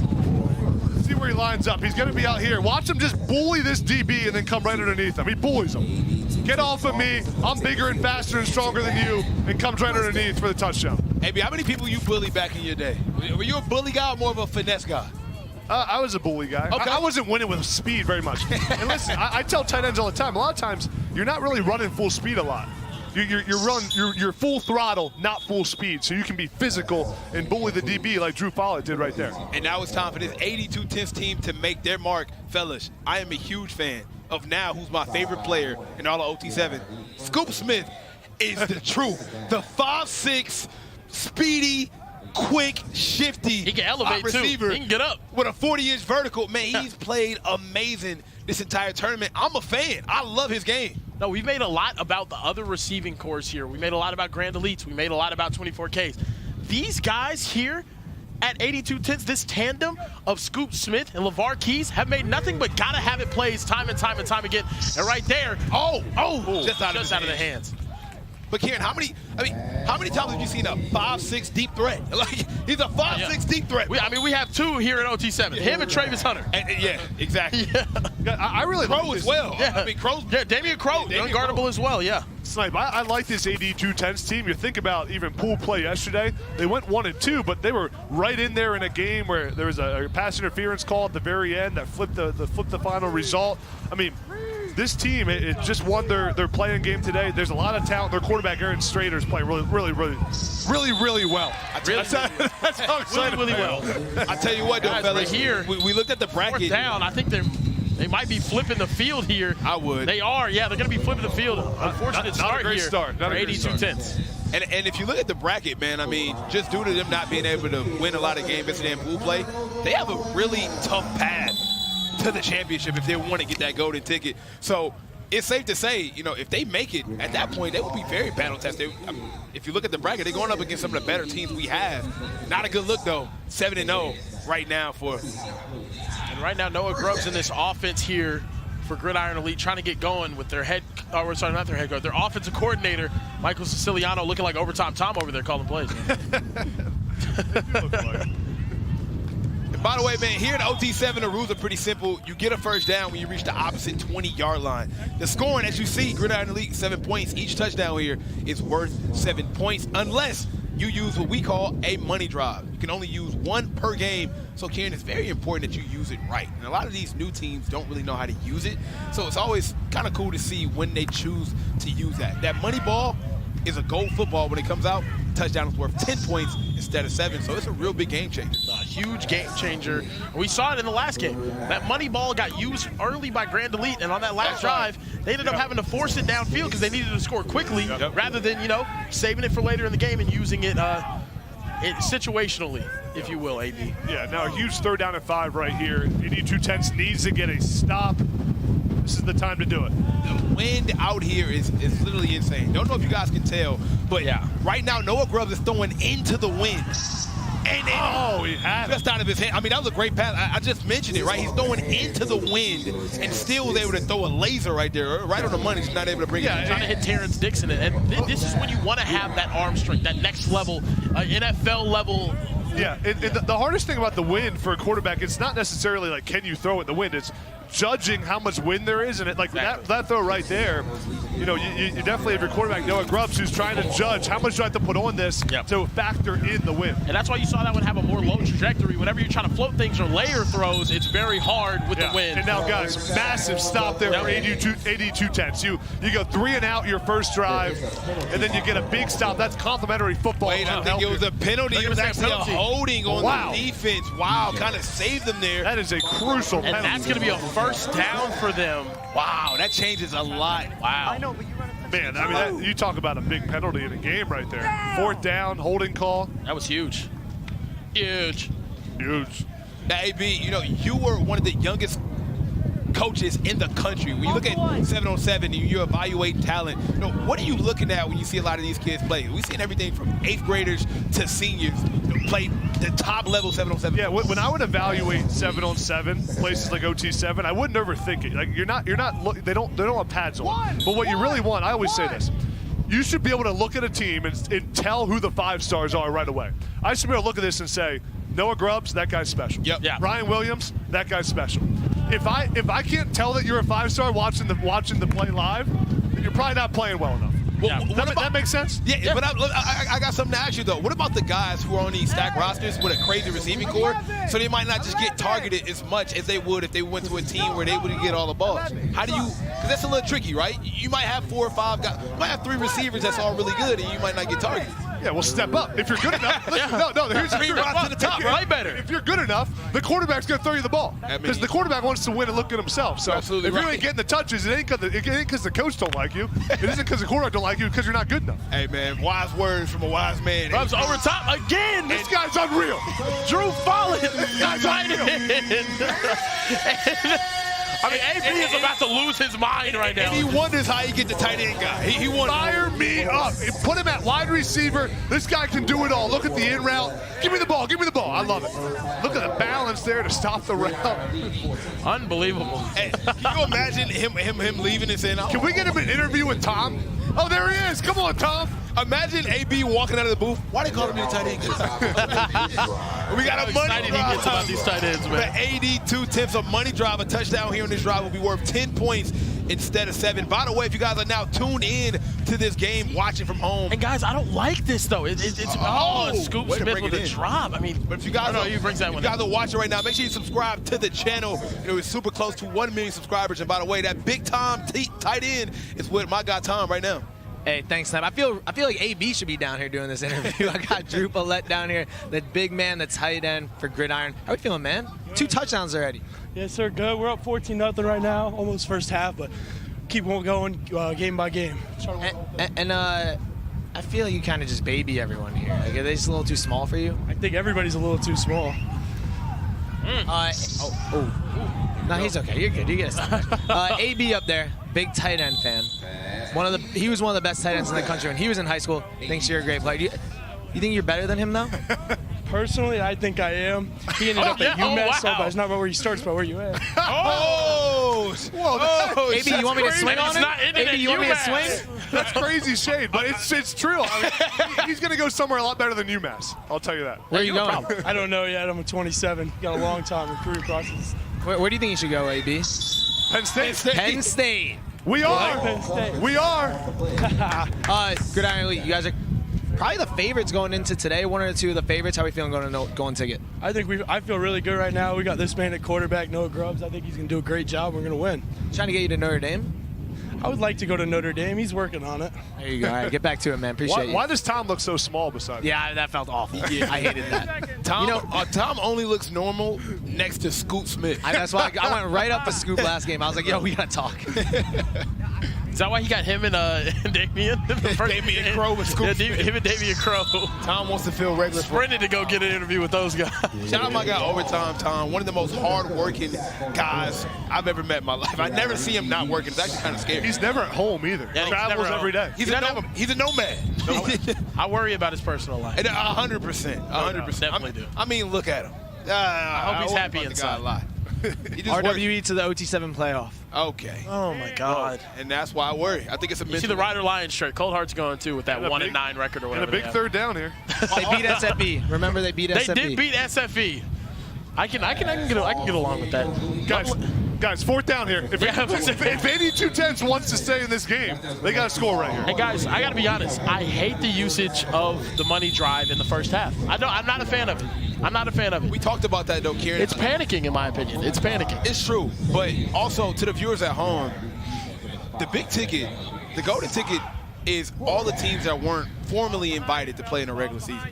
So we have a mixture of a lot of new teams and a lot of previous teams that played in this league. The reason why I bring that up is a lot of people don't know how to actually use that. Yeah. Like a seasoned OT7 person would. Now, shout out to Aaron Donald. We got a great team, but this is his first. Back in the end zone. Oh, that's going to be a hole. Oh! This is his. And no flag on the play. Oh, A lot of Huge extra stop. there. A lot of jersey. And guys, this is why I don't like using the money drive right here. You get the ball after halftime. Don't put the pressure on yourself to go waste that money drive. If you don't get it, you're still gonna have you're gonna be one up on the possession game when you get the ball after halftime. It just I didn't get that move right there for 82 tenths. And now Gridiron Elite with a real chance to put this game in real danger. Kieran, I think I don't know if there's ever a situation where it makes sense to use the money drive before the first half. In the first half. Yeah. No, I don't think there's a good ever make sense. Unless you're really just trying to bury him. If you're up 35. 21, yeah, exactly. Why not? Oh, what? That's huge. They needed that one right there. Interception. Can he return it all the way? I think we have a. They're still throwing more flags as he's running. But I think there's a holding call against the defense on the tight end early on that. Oh, look, trash talk right there on the field too. You got the trash talker, AB. Gotta like that. That was a crazy pick though, regardless if it stands or not. That's a great catch. And oh my goodness. I think that one. Personal foul on the defense, so it is coming back. Oh, man. Gridiron Elite, and they've just, man, like I said, 3-0 yesterday in pool play. A commanded lead, 14-0.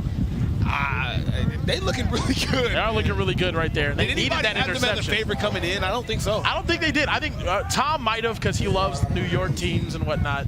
Maybe everyone else that we were. I mean, it's not a New York team. No, I know, but their head coaches are like super New York guys. I'm about to say, everybody's from Florida. Yeah, no. I mean, a New York team would be terrible. Oh, was he touched? I don't think so. Oh, my goodness. I'm going to say he was right there at about the 7-yard line, and this clock is going to keep running. They don't seem too eager to get there. They're going to try to run this clock down as much as possible, get to the end of this game, or get the end of this half, right? I'm always feels like there's yeah. I'm feels always like a huge advocate of it's a lot of football left, and I do mean that because here at OT7 we have rules that allow teams to get back in the game, but 21-0 is kind of and there he is again. 3 touchdowns in the first half. Come on. Oh my God, AB's losing his mind. You got to jump in the pit, man. Oh, there he is. Oh. AB, if he scores again, you got to get in the pit. You got to. I promise you, if he scores again this game, I will go in that foam pit with him. If he scores again, he'll have the most touchdowns in a game for a tight end in OT7 history. Oh, without a doubt. Without a doubt. I mean, shout out to Grubbs finding his guy, right? I mean, but just look how he's quarterback friendly there. He uses the body to shield the defense, and he's fired up, man. Give me that. Come on. And that's a Penn State Indy Lion right there. Hey, guys, this looks like a 1 seed. This really does look like, you might have thought, oh, maybe it's fluky yesterday.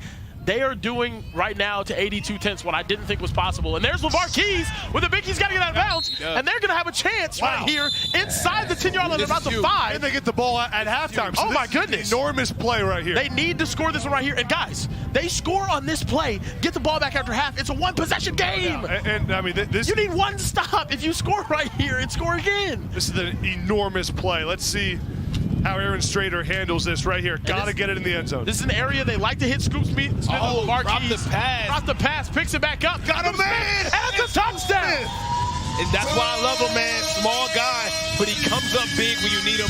Fellas, that's a huge touchdown with them getting the ball back in the second half. And guys, huge play to bring them back in the game. And that's why I don't like using the money drive. That's why I don't like guys. Kieran, here's Scoop Smith going to come in motion and run this flag route. This safety cannot keep up with it. Watch Scoop Smith come in motion here. Right there, safety can't do it. Aaron Strader picks the ball up and delivers a dime in the back of the end zone. It's a dime. Literally didn't even have to break stride to catch that one. Hey, I'm telling you, my favorite player. Speaking of my favorite player, let's check out my playoff predictions. Fellas, what are we thinking about my list, man? I think it's solid. I was very tempted on the Trillion Boyz SFE placement. Yeah. Because it can really go either way. I feel like Trillion Boyz has shown us so much, especially that big victory over Raw Miami. That's when I knew they was on a different type of time. However, the sleeper in all this was Level 82. I think they were the hardest team to place because they've been amazing. Level 82 does have the 1 win over Low Pro that we've seen. And the thing is, when they're on, if they can make a couple of defensive stops, that offense can really get it moving. So I asked y'all what y'all thought about my list and just ignored it, huh? Okay. No, I like it. That's great. I was saying, your list was cool. Thank you, man. It's cool, man. Is it close to you guys? Is it close at all? Yeah, I think it's very close. I have the same top 3. I have Low Pro 1, SFE 2, because I think SFE's, honestly, I just think their defense is going to make the difference. I would actually favor SFE to win the championship. Over Low Pro. Over Low Pro. Over Trillion. Over $1 trillion, yeah. Over level 82. Yes. All of that. All of that. For sure. And right here, I mean, 82T has to get it going. I mean, they got some momentum with that touchdown to get the ball right back. The only problem is now they're throwing directly into the wind, right? I mean, that first half, they didn't take advantage of throwing away from it, so now they're throwing into it. Yeah, now 3rd down and 14 here. Got to get something going. There's a completion, and that's first down yardage. LeVar Keys, when you need it most, he had the big completion to get him into the red zone last time, right before half. Now again, making another big play. LeVar Keys is special, man. He's got great feel. He's got the speed, the hands. Kieran, question for you. Where does the 210s thing come from? I was thinking that the entire time. You have any idea? No. I have no idea. I feel like that's something you would know. No, I have no clue. I don't know. I have no idea. I was thinking, if I started a team, I want to be a history teacher one day. I'd It's have the trainer's brand, actually. Oh, wow, really? Yeah. 210s, okay, yeah. Shout out to Aaron Donald. Shout out Wayne to Brown. Donald, It's his brand. Guys, I think I know why the 210s thing. Yeah, we kind of already broke the code on that. What, you already figured it out? Yeah. No, can you explain it more? Yeah. Explain it, Tom. The guy, I don't know. Okay. They have a speed school, Oh, okay. and they want to be 210s faster every time, you know? Oh, okay. Is that not what you guys said? No, that's not what Snipe said at all. LeVar What he tried to hide you from information, is what happened. What was your reason? Because I was asking He why said you it was his clothing brand. or something. The trainer, that's his brand. It's called 210. Oh, I think it's all combined. I think Yeah. he has a speed school. Yep. So you guys suck. Yeah, you guys do yeah. suck. Man, Tom is really like an investigative reporter. Oh, yeah. That's what he is now. He really is down there. Yeah, I can find out He's like- exactly when Kieran's girlfriend cheats on him. Oh! Well, I don't have a girlfriend. Yeah, you do. No, I don't. Who were you FaceTiming earlier? Oh my goodness. Yeah, a lot of FaceTiming anyone, yeah. And now a huge 4th down here. That was one of those plays that you want back so much right there. I mean, this is... LeVar Keys open in the end zone. You got to hit him. Play of the game so far right here. 4th down, 82-10s can cut this to a 1-score game with a touchdown right here. This is what it's all about. I think you got to look at LeVar Keys, right? You got to go back to him. Your best player, your best receiver. Scoop's been clutching these red zone situations, too. Yeah, I agree, but I still think the big body is what I like right here. I'm not mad at that. 5'11", 175. They also have big Tristan Reed out there, the Bigger than 6'4" target at the top of your screen as well. Where do they go here on a gotta have it down? They're going over, and LeVar Keys will catch it, but he's short. Oh, that's tough, man. No, that's... Oh, they're going to say they're going to say incomplete. Either or, it ain't good. Yeah, that's Jalen Neals, the 82-10s wide receiver that was running that route. Got to get in the end zone there. You can't be short of the goal line on 4th down. Not great awareness by the wide receiver. And Aaron Strader's got to know he's not in the end zone. Don't throw it to him. Tough, man. I mean, we mentioned they got this touchdown before the half. A touchdown there would have definitely put them back in the game. But Gridiron Elite kind of holds this game in their hands. They score here makes it really tough for 82-10 to get back in the game. They got no money. They got no money draw. I think this one's over if they score right here. Yeah, it's tough. I think it's very tough. But we do have the onside play, though, Kieran. We do have the onside play. You'd have to convert multiple of them, though, to be able to make it happen right there. With the running clock. So Noah Grubbs has been playing great football. As I mentioned, the only undefeated team in pool play yesterday. I mean, headed to Notre Dame. What are you liking from him, Kieran? What has he shown you? 6'4", see his gamer ratings right here. I mean, 84 overall, 87 arm strength, 90 accuracy, 91 awareness. I want that arm strength a little bit up. You know what I mean? I would like that for the rating because he's been able to throw this ball with the wind right now really well. But I like he just takes what the defense gives him. Hitting his big tight end target, he layers the football really well, and he's protecting the ball. I think that's the most important thing. I got an arm strength right there. Yeah, exactly. I would get that arm strength to about 93. yeah. He's ripping the ball, and he's a big quarterback. I mean, just look at him. I don't know, man. That weight might be a little cheat code for the arm strength, man. It's carrying the ball a little bit. Might be. I might be able to throw a 70-yard bomb right now. Kieran, he just looks like a Notre Dame quarterback, doesn't he? He does. He looks like a Notre Dame Like a Riley Leonard. Yeah, exactly. Just like Parker Robinson at RWE. Like a Jimmy Clausen. Yeah. Like I could see him playing a schedule comprised of like Wake Forest, like Stanford, Arizona, and like I don't know, a bunch of really mid ACC teams. Come on. Sorry, not to take a shot at Notre Dame, but join the conference. 3rd and 20 right here. Gridiron Elite. Great catch. Now they got a manageable 4th down here. AB, what should they look for? Yeah, nice catch there by Brian Williams. Favorite target for Noah Grubbs. Or are they going to go for this one? I think if you go for it here, you know what I'm going to say, boys. It's 4th down and short. 4th down and what? About 9. Yep. You got to get your big body tight end involved here. Drew Follett. Let him be physical with a linebacker or a safety who's not big enough to cover him. Let's see where he lines up. Probably in the slot here, I would imagine. And this right here is where, you know, the guys got to know where the sticks are. We've seen so many teams be just about a yard short of that 1st down marker. Over the middle, boom, completed, and that's a 1st down. Unbelievable. Kenyon Austin, the wide receiver, so much talent on this Gridiron Elite offense. The Illinois commit, 6'2", 180 pounds. Nice route there, good hands on the 4th down. So, Kieran, I want to ask you, we've seen Gridiron Elite pretty much handle everybody that comes their way. Now, obviously, when you think about the teams that's waiting for whoever wins the golden ticket, can they compete with some of the top teams? See, not win, but like, can they compete? I think any of these teams out here that have a chance to win can compete. Yep. I really do. And then Drew Follett again. I mean, you got to be kidding me. Hey, AB, you know what happens? He scores a touchdown here. You got to get in that pit. In the pit. Okay. You got to get in that pit. Come on, Drew. Okay.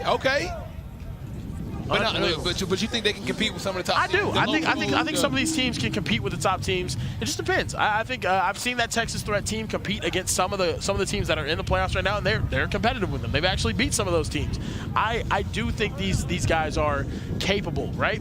Now, can they play as consistently as the other teams? That's the real question. The other teams went through an entire season of playing these types of games. They just get one weekend, and right here, not able to convert. But let me remind the people watching, everybody that's competing in the big ticket tournament, the golden ticket tournament, was not invited to the OT7 regular season. I got pulled to the side several times, AB, from coaches, players. They're pretty upset that they were not invited. So a lot of people playing with a great. Look at that route right there, man. Yeah, great route, mismatch. I'm getting ready to get in the pit right now. Now here's the issue. He's not going to get in the pit because they're on the other side of the field. Yeah. I got to wait for that end zone. Yeah. And trust me, he's going to have another touchdown. Oh, okay. It might be right here, man. 3rd and goal. See if they go to the oh, nice play. Easy. Reservations for 7. Nice little clear out and Gridiron Elite. You use the tight end to clear it out. I mean, you got to just watch how this plays out. He's getting a lot of credit here. Watch how it plays out. Here he is. He's going to bully this defender, push him off the line, and then this receiver is going to come right underneath it. Watch him play out here. Watch Drew Follett just bully the guy. Number 4 right there, yep. Yep, number 4 comes right underneath. Sorry, it was the guy in motion, but you saw how the tight end just pushed him off the line of scrimmage.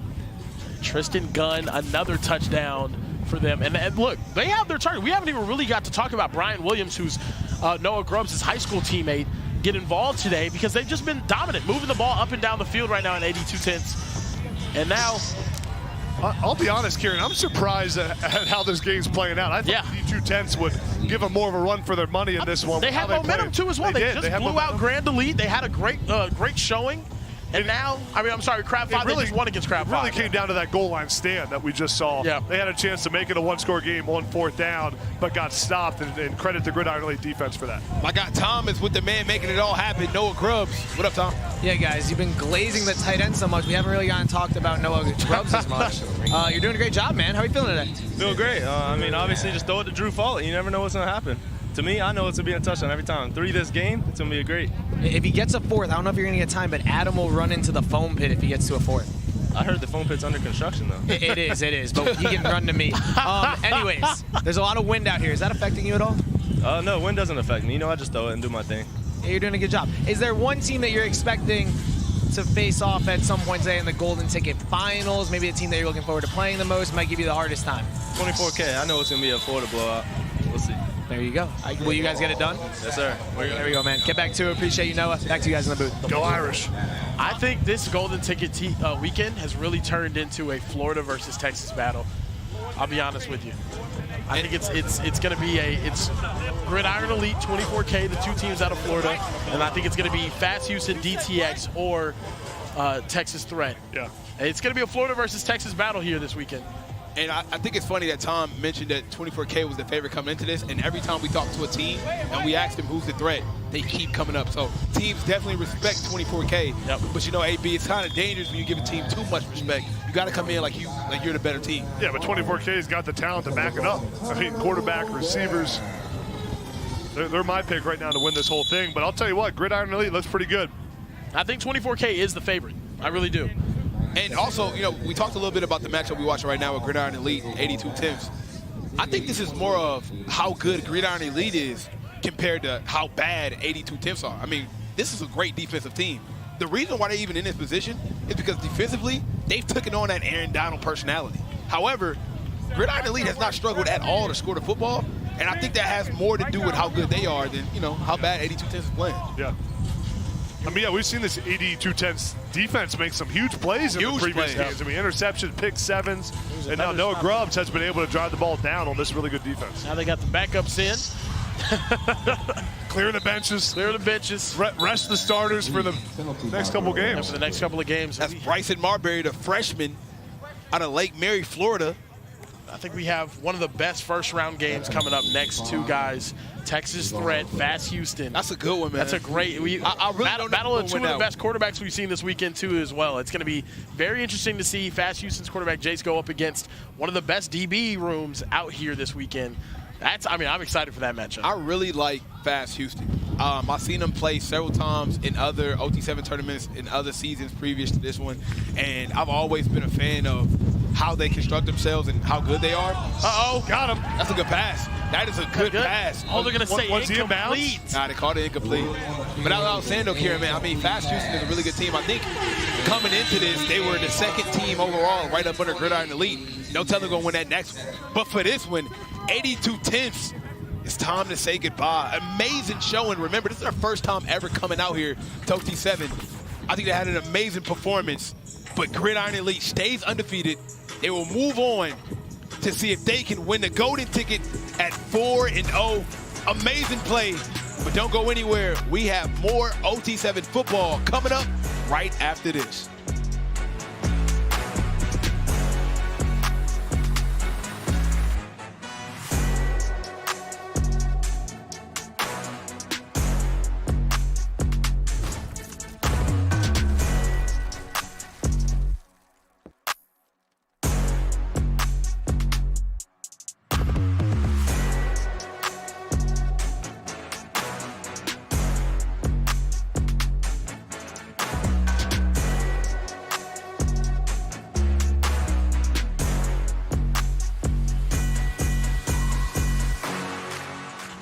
They were the 1 seed for a reason. Gridiron Elite with the commanding win over 82 Temps. Tom, what do you think about that one? I'm pretty sad for the Pittsburgh boys. I like Scoop a lot. I thought they were a really strong team. But Gridiron Elite, Noah Grubbs, they look dominant so far. And, you know, we talked about them as being a team in contention for the golden ticket. I think right now they might be the favorite.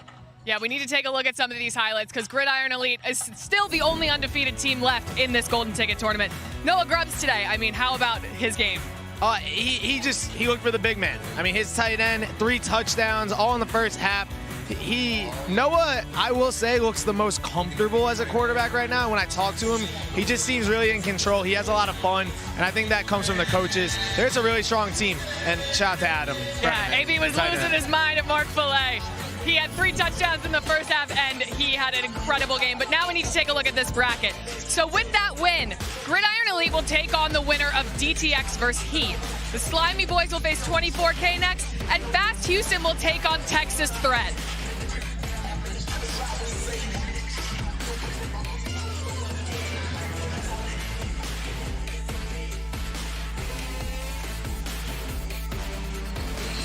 Well, we have an incredible matchup coming up next. Fast Houston versus Texas Threat. And with all this good football, just a reminder to everyone watching, you could win a $50,000 college scholarship for just streaming Sunday's OT7 games for free on Victory Plus. All you have to do is stream a full game to be automatically entered. The more you stream, the more entries you get. So you can stream other live games and content on Victory Plus and get more entries to win prizes. Learn more all about the prize opportunities at victoryplus.com/victoryvault. We have a great game coming up. Let us know in the chat who you got. Fast Houston, Texas Threat. This should be a good one.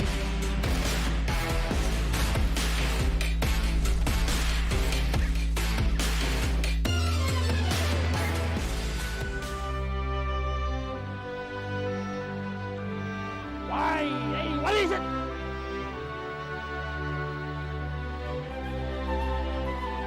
Here Quinn, what's wrong with you today? You got to get your head in the game. I skipped lunch today, Coach. It's really getting to me. Well, if you just eat this ultimate BMT footlong from Subway, it'll fuel you all day long.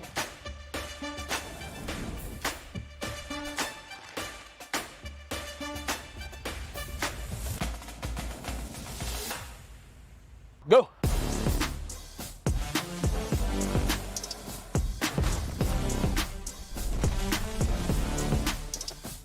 Salami, pepperoni, and ham, you gotta try Subway's Ultimate BMT. With Subway's Meal of the Day, get 7 of their most legendary subs, like the Ultimate BMT with chips and a drink for just $6.99. And if you're big hungry, make it a foot long for just $3 more. Now back to OT7.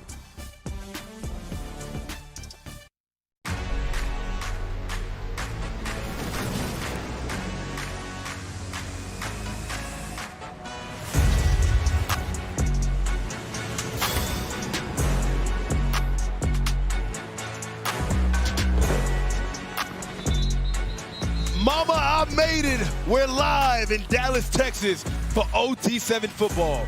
This is the Golden Ticket Tournament. 12 teams, 10 teams competing today, but only one will get that golden ticket to advance to the OT7 playoffs. These guys are playing for their lives for a chance to play in the league with the best high school football players from around the country. It's Texas Threat going head-to-head against Fast Houston, a Texas showdown right here on YouTube. We're so happy to have you, fellas. Let's take a look at the bracket so everybody can see how these games have been playing off so far. It's been very good. We just seen Gridiron Elite move past 82-10, and now the matchup that we've been looking for, this Fast Houston Texas Threat, Slimey Boyz 24K, and then we got DTX against Heat.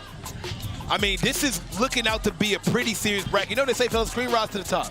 No, cream does rise to the top, just like in my cappuccinos. And, you know, Fast Houston, I think, is unbelievable. Texas Threat, this is going to be the game of the first round. Speaking of Fast Houston, Jace Johnson has been just brilliant in his playoff. That's right, Jace Johnson, just a sophomore in high school, but already one of the most highly recruited guys in the entire country. Some are saying he's the top quarterback in the 2027 class, and I see why. He is so sharp. This team goes as he goes. He is precise with his ball placement, and to get out of this right side of this bracket, which is the most competitive here for Golden Ticket, they're going to lean on him to carry them. Guys, I think he was probably the best quarterback in the first round. Another one, DeAndre Williams out of Anna, Texas. Underrated guy. Too many people have slept on him. All he has done in high school football is lead his team to deep playoff runs time and time and time again. He's going to do it again today. Texas Threat is confident they're going to get a victory and win this whole tournament because of this quarterback right here. Speak of the man, and there he appears. Texas Threat will start off with the football. But, man, hey, listen, this is the matchup I've been waiting to see. I think both of these two teams are more than capable of winning the Golden Ticket, but somebody has to go home. Only one team can prevail. Yep. So I'm curious to see. Fellas, I'm going to put y'all on the spot. Who we taking in this game? Threat. I'm going Threat. I'm going to go Threat. It's going to be a battle, though, I'll be honest. Jace Johnson, Juice, looks unbelievable. I think it's going to be about who executes and who can force that much-needed stop or turnover. I think Threat's a good team, and it was your favorite to win before the tournament started. They're one of your favorite teams. But I think Fast Houston with Jace Johnson is just too much for him, too much firepower. This right side of the bracket that we were just talking about, I think is the most competitive, and I think it's a tough seed there if you're Texas Threat to go against a team like Fast with all the momentum as well right now.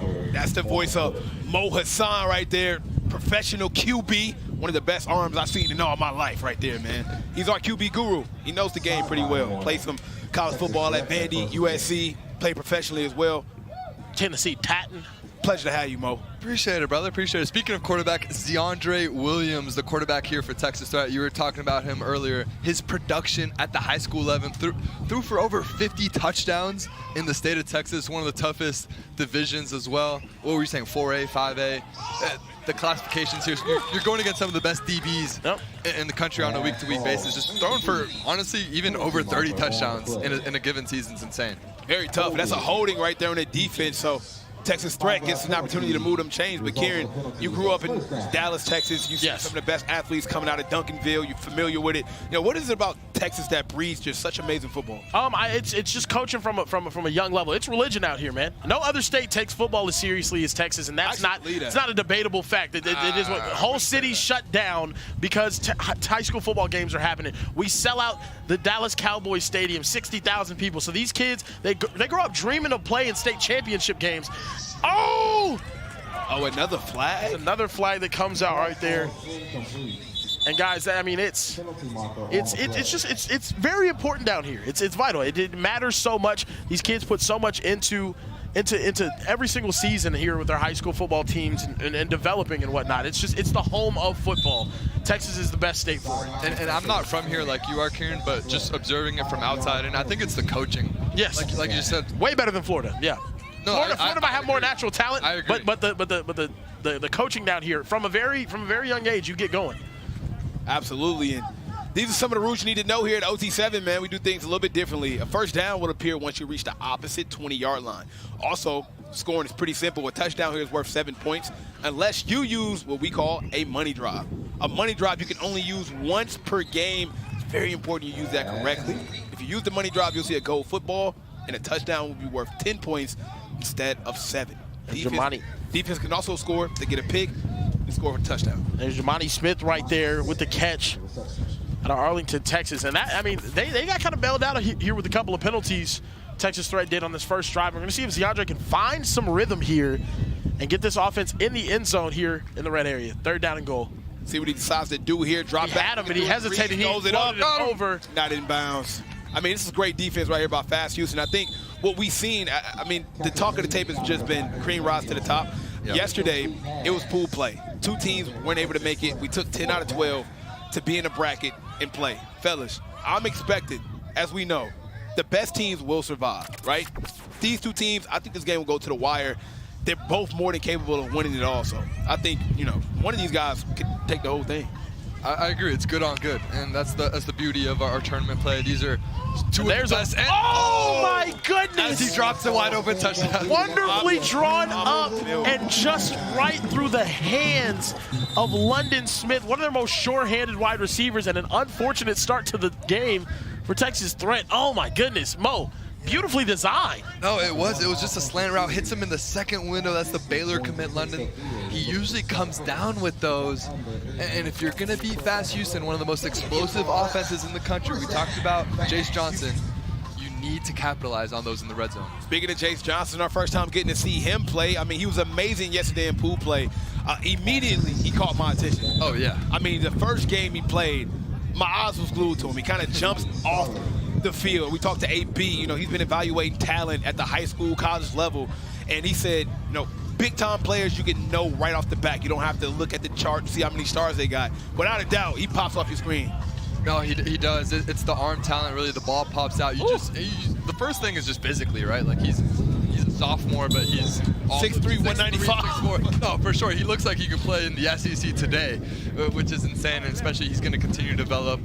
Based down in Valdosta, Georgia. A lot of the best quarterbacks in the NFL are coming from Georgia as well. Georgia got some good football, really man. good talent, yeah. Trevor Lawrence, Justin Fields, some really good quarterbacks. Deshaun Watson came from down there as well. Everyone debating in the chat right now, Texas and Florida football, saying Texas is buns. We don't even talk about, Florida doesn't talk about other states. Yes, y'all do. Y'all 100% do. Big 3rd down here, trying to make it happen. We saw what Slimey did. No, Slimey went crazy. Against the 4th best Texas team here? Well, no. They're going to beat 24K. Okay, they lost to Texas State yesterday, didn't they? Hey, that wasn't the turn. That wasn't real football. Okay, I feel it. This is do or die. Ain't nothing like a little rocking with my Texas guys, man. I'm telling you. Banter with the guys. Texas is so bad, Miles Garrett and Patrick Mahomes must be buns, I guess, huh? I'll tell you who's not in the conversation. It's Ohio Snipe. Oh, wow, yeah. Ohio boys got booted. Can I be honest with y'all, though? You're absolutely right. Ohio players didn't play that well. But I'll say this. I don't think we're united as every other state. Every player that was like a 5-star and 4-star from Ohio playing for every other teams. team. Yeah. If we actually had the best. Completion right there. Can he get in the end zone? He's going to be touched just short And that was a great play right there from Shamarian Simmons, the 4-star out of Tallahassee, Florida. Number 6 slot in his class, Mo. Easily gets up the field after that catch. And he has been an absolute problem. A guy out of Florida playing for a Texas team, I'll give you that credit, man. He has been dynamic. From Florida. Who would have thought? But no, like back to my original statement, you know, if we actually had the best representation from Ohio playing for Ohio, I think it would make a huge difference. A lot of the good Ohio guys are playing for Midwest Boom and even some of these Texas and Florida teams. So. Back in the end zone. Jace nearly got his target, Jamarian Simmons, right there. I mean, for example, Fast Houston, they have Elbert Hill. He's a 4-star, the number 3 cornerback in his class. He's from Akron, Ohio. Akron. Like, all the talent is not playing for Ohio. And I'm not mad at him. Like, go wherever you feel like, you know, you're going to learn, right? Talk your talk, bro. We're losing recipes. Yeah, we are. Recipes. Like the state of Ohio not looking good. What's but going on? I do want to keep it a bean here. Like, the best talent is not being represented on these teams. No, you're right. The best players from Ohio don't even, like, even play for Ohio. That's what I'm saying. That's what I'm saying. Joe Burrow. He's a LSU. He went to Ohio State, but that's what I'm saying. But he didn't back in Ohio now, baby. He's back in Ohio now. Oh yeah, he is. He's in Cincinnati. They need a leader like you, Snipe, to just bring everyone together. You should have a team, man. Why does Ohio have 2 teams in the NFL? Because I mean, that's Midwest bias, weird, bro. Yeah. We got a lot of motion, man. We also got 2 bigger baseball cities teams. without teams. We got 2 baseball teams. We got 2 NFL teams. It's too many. Yeah, that's too many teams. Too many. Hey man, y'all just mad. Yeah. Dallas got Texas. Jace back across his body to Jamaica. Texas got 2 teams on here. We have 3 teams in a lot of places. Yeah, they got. We're a way NBA bigger teams. state. We got bigger cities. It's one of the biggest states. Houston and Dallas are 2 top 10 most populous cities. Who cares? In the country. Like, it's crazy. For crying out loud. Ohio don't get enough respect, man. Anyway, big game here, right? Because it's win or go home. You only get 1 shot to win a game. Yeah. So either like the pressure on every play matters. The intention, the intensity, even the drop football, right? That drop pass by Texas Threat, it might cost them the game. Who knows? Yeah. But everything matters in these games. You got to be able to finish in this area too, Snipe. We've already seen it. A turnover on downs now. Another 4th down. He's going to get pressured. He's going to be over the top, incomplete, and 2 huge stops for both teams. We play defense here in Texas. Mo Hassan. Never heard that one. Yeah. It's the pressure, 2 plays in a row that got to quarterback Jace Johnson. You see on this one, after 2 seconds, it kind of just hurries up his footwork. He's not able to put the necessary touch to find his wide receiver, Jordan Smith, in the corner of the end zone. He had him open, but just the rush sped up his process. You really want to take advantage of those turnovers on downs. You got a turnover, you made a goal line stand, but you're not able to score. I mean, both. Oh, that's a strike. It's a strike right there from DeAndre, firing over the middle.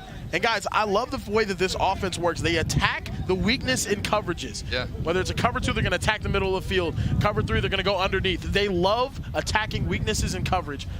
And I mean, it's a lot of NFL concepts. Going back to what we were saying with coaching, you compared Texas Threat to Low Pro, which I know it's crazy because Low Pros are the best team in OT7, but they do play a similar style of football, a similar brand of football, very methodical. Like we just see there, a 5-yard out turns into 7-8 yards. But that's what wins football games, right? Attack leverage, attack the open areas on the field. Yep. Spacing and leverage. And fellas, whoever does win the golden ticket, they will meet us in Miami. Okay, so I mean that's big time right there. I can't wait to go to Miami. I'm gonna be honest with y'all. That's gonna be some good football and also some good vibes, man. Yeah, great vibes. Great vibes. Good food, great weather, the beach. I mean, Mo, you very familiar with the Miami area? No doubt. Oh. Great defense right there by Fast Houston, fellas. This might be the first game these guys are bowing up in that the red might go 0-0 at that. Yeah, kind of crazy. These guys are bowing up in the red zone, man. Two really solid defensive teams. We've seen these guys make play after play after play.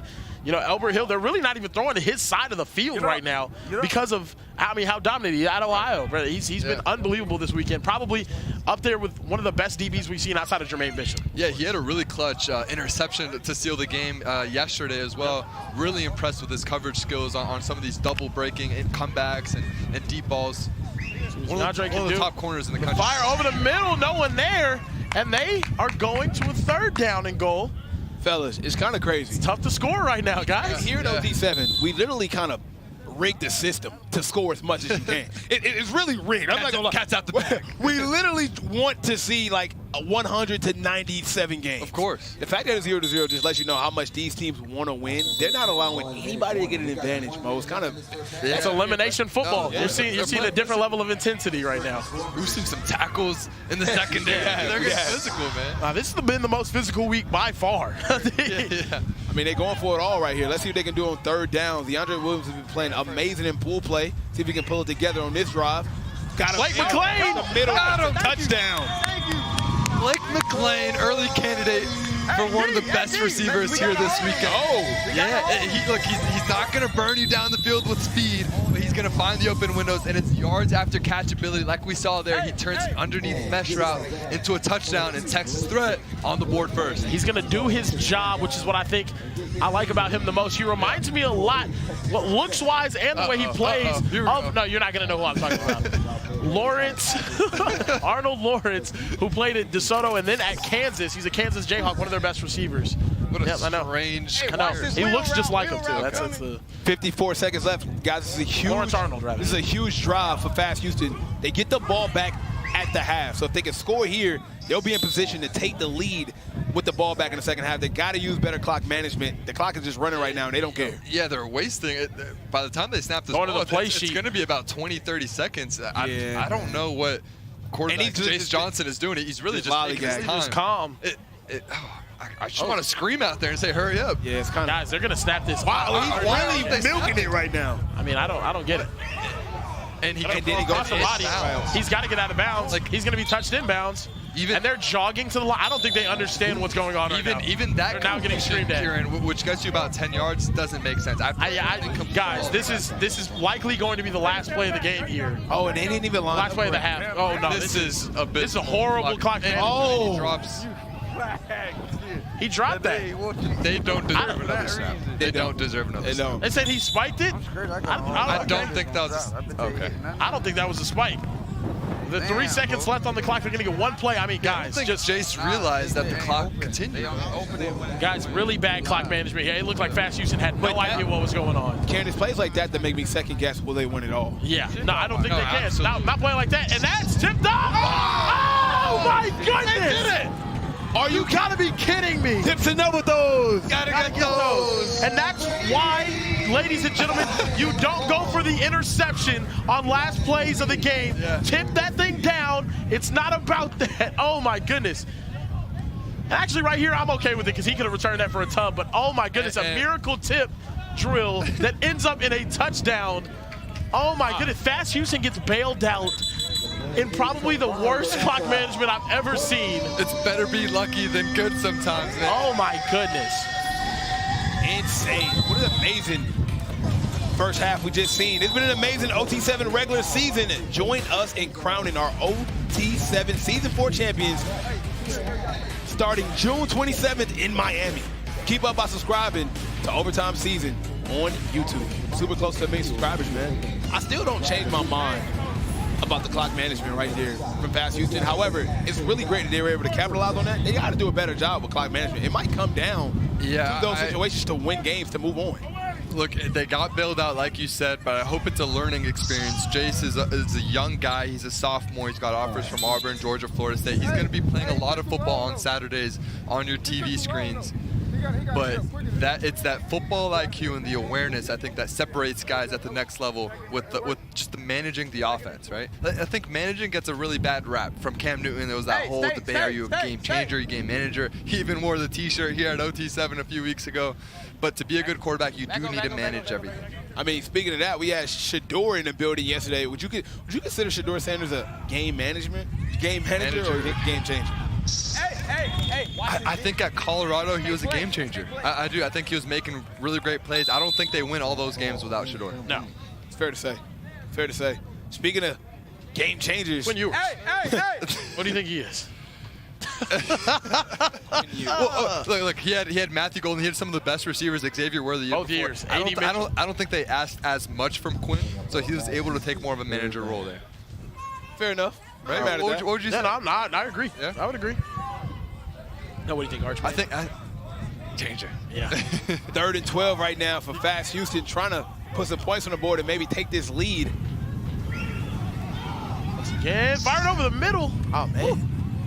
He's looking to get Jamarian more involved here. And, I mean, I like to see him get used a little bit more in this offense. They're going to flip the field. I think that's a smart decision, though. Instead of going for like a 4th and about 15, they're gonna go ahead and here at OT7, flipping the field is pretty much a punt. Instead of going for it on 4th and long, you give the opposite team an opportunity to start from their 10-yard line and march down the field. And now Texas Threat will use a money drive early in the game. Kieran, how you feel about that? Yeah. I mean, money drive, look, you can't leave it in your pocket. When I talked to some of the coaching staff yesterday, you cannot leave the game with it in your pocket. That's what cost them a game. Like earlier against DTX, they left that money drive in their pocket. They want to use it now. Using it this early, I'm not sure either. With 10 minutes. Oh my goodness, what a catch! If they're gonna make plays like that, then use it. Look, if you're gonna use it, you have to score on it. I'll put it that way. I'm okay with you using it in the second half. Maybe they think this is such a good defensive game. Our defense has made so many stops. Let's go try to take a big lead right now. Cool. But you have to score if you use that money drive. That's right. Statistically, if you don't score on your money drive in OT7, it severely lowers your chance of winning the game. Yep. It's a gotta-have-it tactic. Absolutely.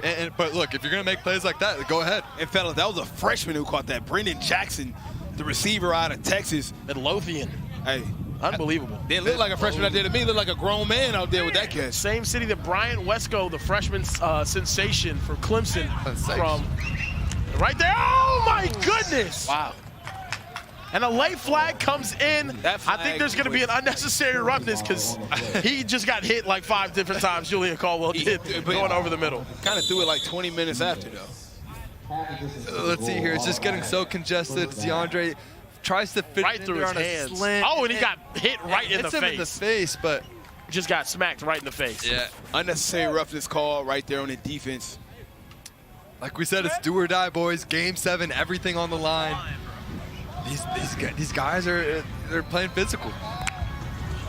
Guys, Threat trying to punch it in. Takes a shot. Oh, again! The freshman once again with the big-time touchdown. Brendan Jackson making plays happen out here. Texas Threat. I mean, guys, this offense needed to have that drive on the money down. He comes up here, he's pointing at me right now. He knew they wanted to use that money drive, couldn't leave it in their pocket. They use it to good effect here and take a 10-point lead. Money drive, done. They did what they were supposed to do with it. It changes the game. It was good scheme, too. They had DeAndre roll the opposite side. He finds Brendan Jackson, the freshman. He's only 5'11", but he plays bigger, right? I thought he was 6'2" or 6'3", just by the way he carries himself. He's a big target there. Very physical, strong body. He's going to get a ton of offers, too. Yep. Absolutely. Now a big drive right here for Fast Houston, right? I mean, and to be honest, we were very high. We got a money drive on the field as well. Got to fight fire with fire, but fellas, we was very high on Jace Johnson. He hasn't looked like himself, at least like he looked yesterday. I want to see him more in rhythm and make some plays. It was really the ball placement yesterday that jumped off the screen whenever you watch him. And here, looking to take a shot downfield, and there it is right there, back in rhythm. Yeah, Mo Hassan, this quarterback, I mean, he has all of the tools. That heavy wind that he's throwing into right there, and he just delivered the ball. And he did. He put that on a rope. It was a half roll there, using his athleticism, makes the read a little bit easier, and lays it right on the money, like you said, Kieran. Now it's time to toss down the test. We got a special guest with her. Yep, I am down here with Brendan Jackson. So first on that drive, you had the big downfield reception, and then you had the touchdown. Just walk me through what was going through your mind on that. I haven't got a lot of my opportunities here today, so I just had to take the best of my moment and just show what I could do. And so this is your first time at OT7 for Texas Threat. You were a freshman. What's it like coming in here playing against some of these older guys, big competition?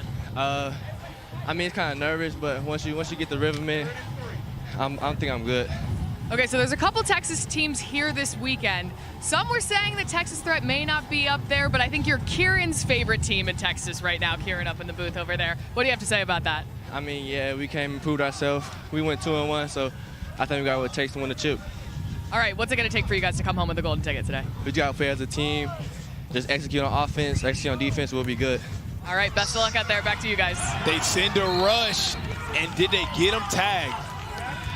I think they're going to call it a tag, fellas. The rush worked. We haven't seen too many successful rushes. There's a super late flag that comes out right there. Man, these flags are late, bro. These flags, I mean, they're almost on the next play when that flag came out. And they're calling it a dive. What? Oh, wow. Can't dive. We don't see that often. I mean, no, the thing is, you can't dive. I thought the dive was more on offense. You can't dive for the goal line. Not a big dive guy. You can't dive to make a tag. No dives. Can't risk it all. Yeah, no dive. I don't like that rule. And Hunter, bad rule. Yeah, I don't like that rule. It's on the defensive side, I don't like that rule. I'll be honest.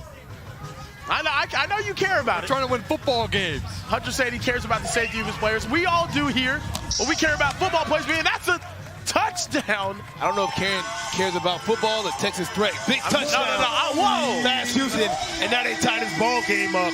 And just as we mentioned, what a play. These are two Texas teams. That's Jalen Moore, a DeSoto, Texas, by the way, wide receiver out of one of the best programs in the state, home of Von Miller. Oh, wow.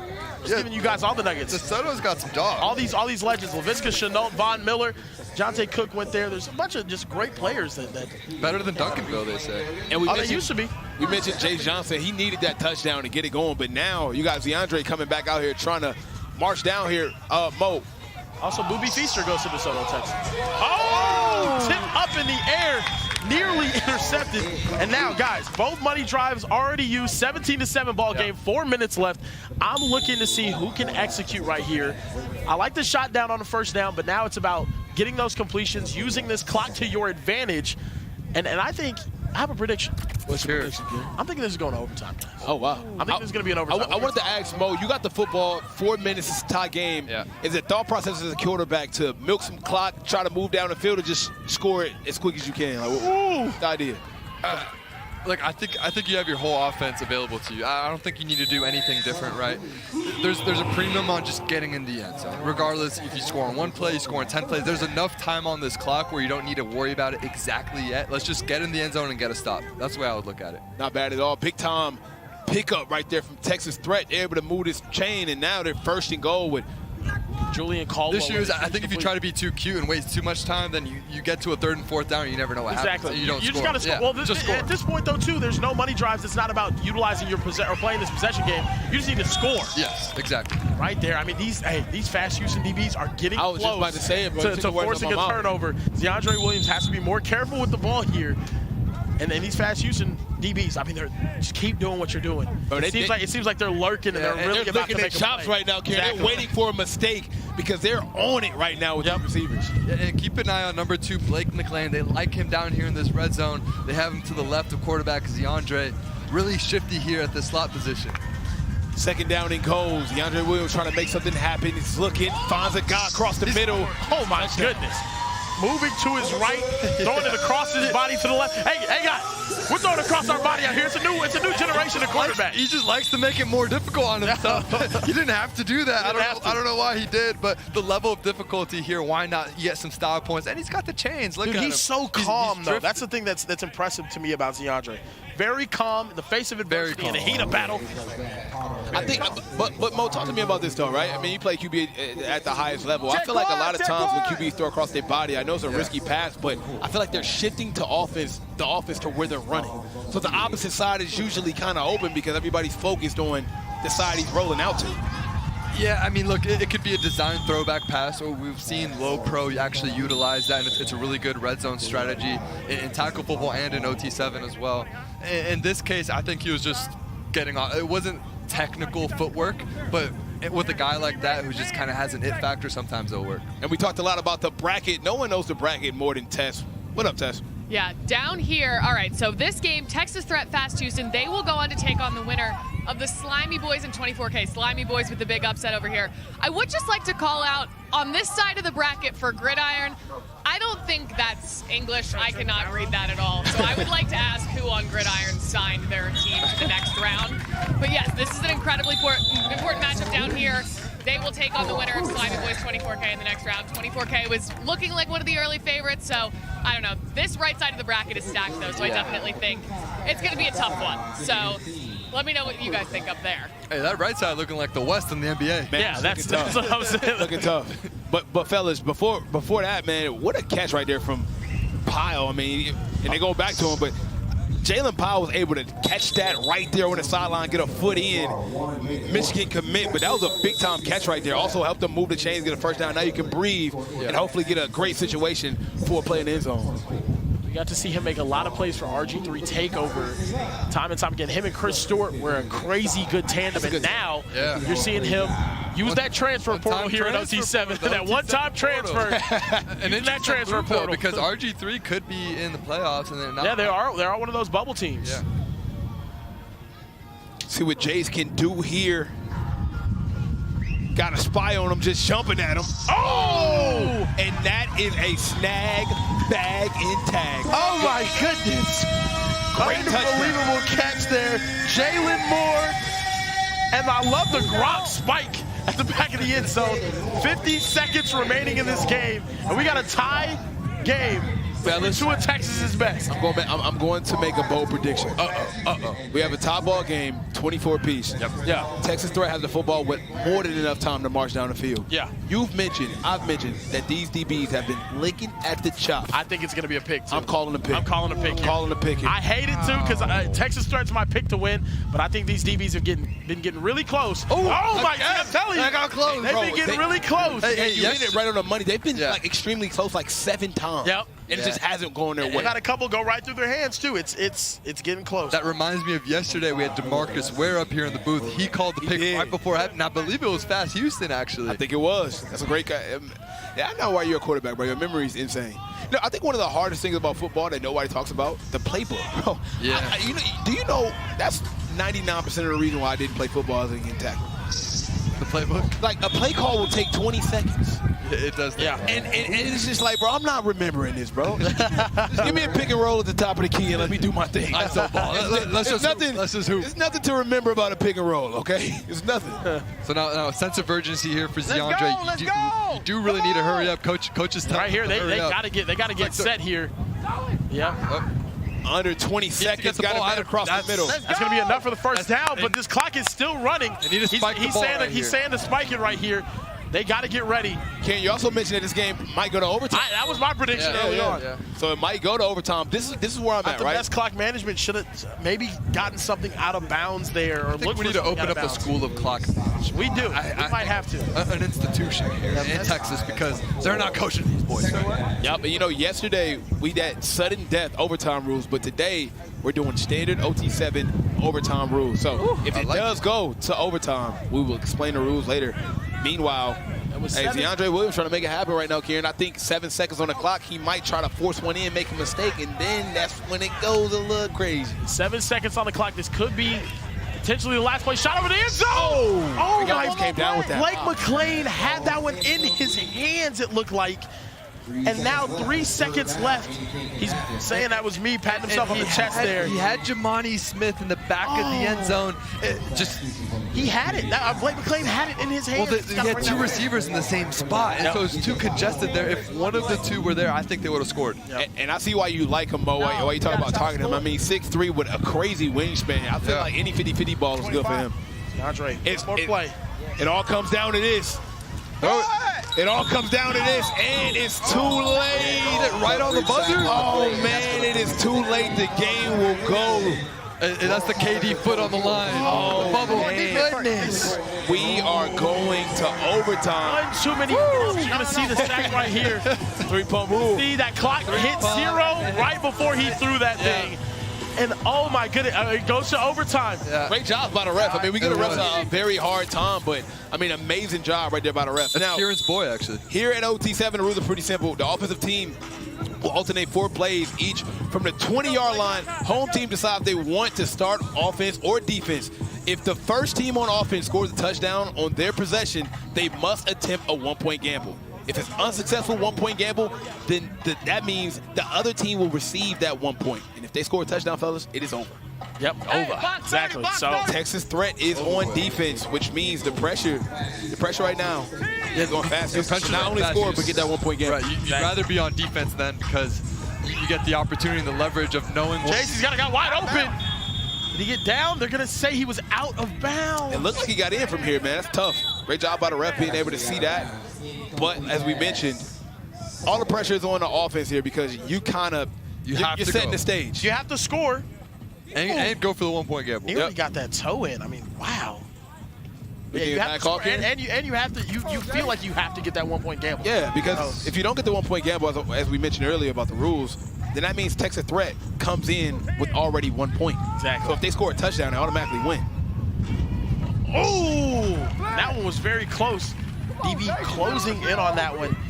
You know what's funny? When we first seen this matchup on the bracket before we even started this game, we said that this one can go down to the wire, and it literally, we're in overtime. I mean, I knew just from the roster, the mentality and the talent on both teams. Yes.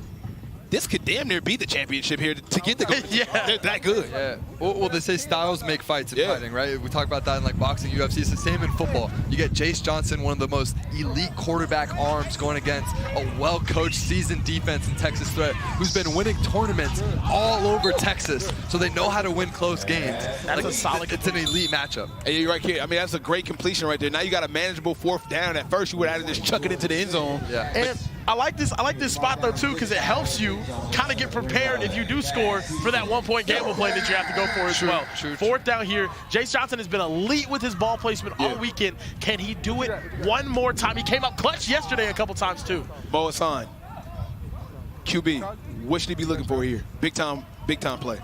I want to see a flat thrown to the sideline here. Let's get Jace moving. Use his mobility to his advantage as they do right here. Jace throws it in there, and he drops it, but it's a flag on the play. It looked like a holding here, and I'm curious to see. On the defense. I seen it. That's a good call, man. Unfortunately, you hate to see referees play a big part in the game that comes down to the wire, but it was legally, it was a hold, 100%. Hate to see. Go for it. No, go. They get the hold. It's a drop in the back, but it doesn't matter because they're going to get another opportunity here. 4th down. You're good. I got you. I didn't know if they were going to call it because the game has kind of came down to a place where it's like, do you call it or not? Yeah. But I did see it. Right here, one play again. Hope that's making a 4th and goal though again. I'm always a fan of a man in motion in these situations. And that's what they're doing right here. Has his guy. Touchdown. Easy. Fast Houston puts a point on the board, and now they got to attempt a 1-point gamble, fellas. Jalen Pyle again right there. Big play for him. Yeah, and sometimes just backyard football. Jalen Pyle and Jace Johnson, they have that chemistry. He knows where he's going to be, sits in the open window, and just puts it right on him. That's what I think a lot of quarterbacks don't think of. It is backyard football when you're inside that area. Yeah. Sometimes you're going to be flicking it over someone. There's no offensive lineman. There's no defensive line rushing you. You don't have to worry about a batted pass near you. Just get the ball to your receiver in any way possible. Now, the 1-point gamble is very tricky. Nobody uses it instead of C1 in. So let's see if they can punch it in right now. A lot of punch. Oh! Did he get it? Oh, he got it! Jamarin, unbelievable! Are you kidding me? Jamarin Simmons. Now that's how you play do it right is there. under review now. Let's take a look at this. See if he got in there. I gotta take the glasses off. Oh my God! I think full extension. Lays out. Oh, he hit it out! Pops out. Are you kidding me? Not going to count. Guys, what a defensive play while laying near sideways to hit the ball out of his hands. Wow. Guys, that might be the play of the game. Look at this right here on the ground. He hit the ball out. Guys, never give up on a play when you're a DB. What an unbelievable play! And now, because of that, if Texas Threat scores a touchdown, they win the game. Talk about, oh my goodness, putting it all on the line. Only one team can move on. You are taught, you're trained to fight to the very end. He could have easily gave up on that play, Kieran. On the ability to fight all the way to the end. I mean, wow. That's a championship play right there. Coach's dream right there. Yeah. Oh, is he touched? I think he was touched early when they called it. I was going to say he wasn't touched early. He's inside the 5. I love how they're moving right now. And now they're 4 yards away from moving on to the next round because of that defensive play. Oh my God! I mean, that was really that might be the greatest defensive play I've seen in OT7. On the just ground, the extra effort, completely laid out. That is why. I mean, that's why he's one of the highest rated guys in the country. John Meredith, 3rd. On his knees, tapping the ball out of the hands of Jamarin Simmons. And now 3rd and goal. And they get it done. Nobody there. And now, oh my goodness, big folks. 4th down. It all comes down to this right here. Game 7. Wow. Fellas, seconds on the clock. What more can we ask for, right? Yeah. Oh my goodness, this is the game, guys. Kieran, this is your pick right here. Texas Threat You got them as one of the best teams, if not the best team, that was in this bracket for the golden ticket. Now, you got your big-time QB, DeAndre Williams, for all the money. Loser goes home right now. 7-yard line, one play, gotta have it. What are they gonna do? For all the marbles, Mo. Throws it in, and it won't go. Oh! He just had his arm wrapped around him. And they're gonna say, is that a pass interference I see? Let's see what the call is. Wow, fellas. No, so it's a hold. It's a hold, and it's still going to be 4th down. So we've seen 2 holding calls that gave these teams another opportunity to score. Oh my goodness. Right, because Jake Johnson overthrew his guy. Johnson and them needed it. Caught a hold, and now Texas Threat gets a hold call to save them. Now they get another chance. If they score, they win. See, that hand was wrapped around the waist. Yep. Like a prom date right there, Kieran. Oh my goodness. One more play here. Can Texas Threat get it done? For the win! Oh! He almost bobbled it out. But Texas Threat will go on in the tournament. They get the W over Fast Houston. What a game, a heartbreaker for Fast Houston. They played amazing all tournament long, but fellas, as we mentioned, only one team can move on. Oh, and they're stopping them from going in the pit. It's under construction. That's horrible, man. Let them in the pit. It's under construction, fellas. Let them in the pit. Oh, they might not come to the pit, but they coming up to the booth. Okay, then. Okay, then. Nobody. You gotta love it. You gotta love it. Oh it started with the defensive play from John Meredith and then the beautiful catch by Jamani Smith to take them to the next round site. The Texas Showdown was everything we imagined. Shout out to Texas Threat for moving on to see who will get the golden ticket at OT7.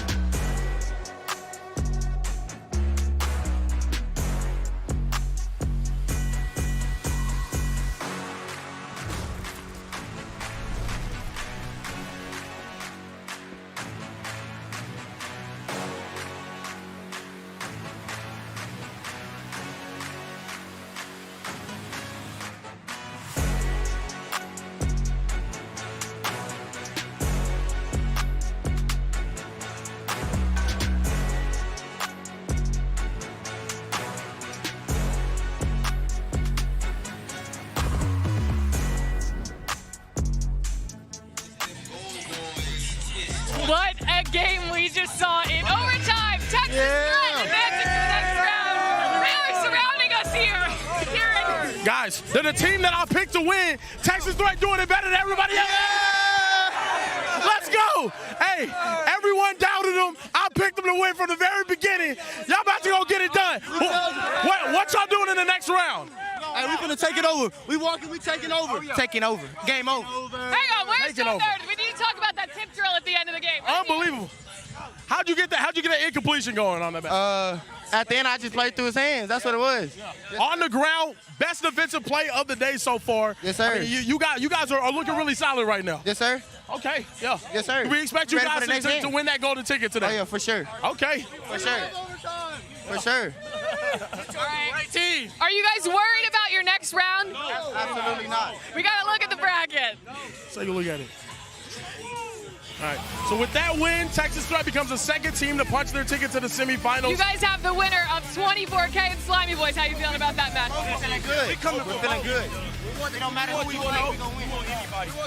It don't matter who we play, we're going to win. Obviously, we got a lot of good football coming up today. As a reminder, you could win a $50,000 college scholarship for just streaming Sunday's OT7 games for free on Victory Plus. All you have to do is stream a full game to be automatically entered. The more you stream, the more entries you get. So you can stream other live games and content on Victory Plus and get more entries to win prizes. Learn more all about the prize opportunities at victoryplus.com/victoryvault. And we are dancing up here at the throne. Texas Threat with...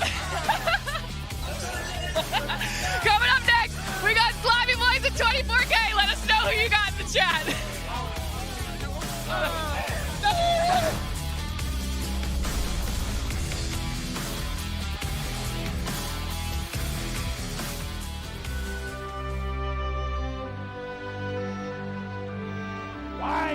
What is it?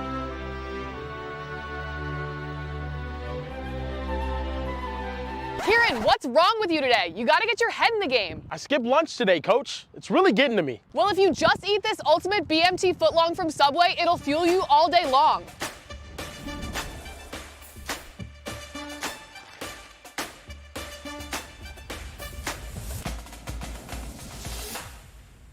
Go.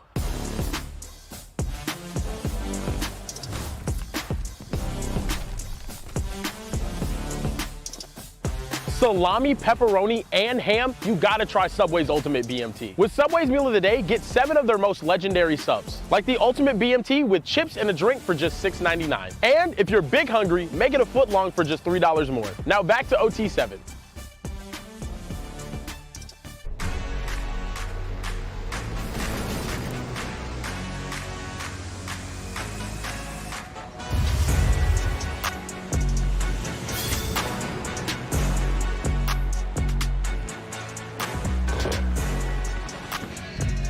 Hello, everybody, and welcome to Dallas, Texas, home of OT7. We are here for the golden ticket. We've got a matchup between the Slimey Boyz, the Nose Wipers, the squad that is on a Cinderella run against 24K, maybe the favorites to punch their ticket to the OT7 playoff. We have 12 teams this year, this week, all fighting for one spot to get to the OT7 playoff. I am your guy, Overtime Tom, and I've got two great ones. The QB, Mo Hassan, the tight end, Adam Brenneman. What's up, fellas? What's up, fellas? We got a Florida matchup. I think it's actually my favorite one of the day. Free slime. Let's go. This wind's making me look jacked. And we're playing for a trophy, Tom. We're playing for a trophy. Yeah. We are playing for a beautiful trophy. That's Ryder Lions actually in there. That's oh, wow. a picture. I got Ryder here, wow. and then that's also Ryder Lions in front of the trophy there. The golden ticket. And guys, this will be the first time we get to see 24K. We already saw the Slimey Boyz. AB, how you feeling about Slimey? Yeah, the Slimey Boyz are absolutely rolling right now, and their quarterback, Jadis Wiley, is leading the way. He's playing as well as any quarterback at OT7 Golden Ticket Weekend right now. He's confident. They are locked in, making plays all over the field, and the Slimey Boyz defense is on lockdown. This team showed up with some swagger, and now they're on a Cinderella run. That's right, and on the other end is star quarterback Gridiron Coleman. He is the face and future of the University of Miami, and he gets a lot of Cam Ward comparisons, and you'll see why shortly. He has the arm talent to be a future #1 overall pick like Cam Ward will be very soon. And 24K, like you guys said, they're the favorite to win. They have the best wide receiving core. They're going against the top defense in OT7 Golden Ticket with the Slimey Boyz, so this is a matchup I can't wait to watch. A good matchup indeed, and we are ready to get things going. 24K, they went 2-1 yesterday, looked very strong. They will start with the football as they try to win the golden ticket and punch their spot in the OT7 playoff. And here you got Gridiron Coleman going early. But you mentioned the Slimey Boyz. Yeah. They feel like a Cinderella team right now. The 10 seed, they didn't have the best day yesterday, but they've come out today with a lot of energy. Yeah, and it feels like a lot of things are going right for them right now. They're getting some calls. The ball's bouncing their way, Mo. They just got some swagger to them. And boy, are they playing with a lot of confidence. The energy on the sideline. I love this team. Yeah, they feel like underdogs. It feels like they feel like everyone was against them. But 24K off to the races right away. And that is the 5-star Jameer Brown, the wide receiver. Mo, we got to look at him all day. No, Jameer is a monster. He's one of the top wide receivers in the country for a reason, based out of Ohio, playing with the Central Florida-based 24K team. And it's really kind of this embarrassment of riches here as they score again. Such an easy first drive for Gridiron Coleman, but they have 4 and 5 stars all over the field. And it's one of the most electric offenses you'll see in the entire country. Well, you see why Gridiron Coleman's one of the best in the entire nation. Those 3 plays, 3 completions, all the way down the field for a touchdown. He has a plethora of riches at wide receiver to throw the football to, as you said, Jameer Brown, Larry Miles, some of these star wideouts. Man, this 24K team comes in as the favorites, off to a hot start. Their first possession there was a great one. Slimey Boyz here on offense. But just to go back to 24K for a second, yeah. I thought Gridiron, he did a really good job there of getting all of his receivers in the mix. Started with Jameer, got it to Larry Miles for the touchdown, #7.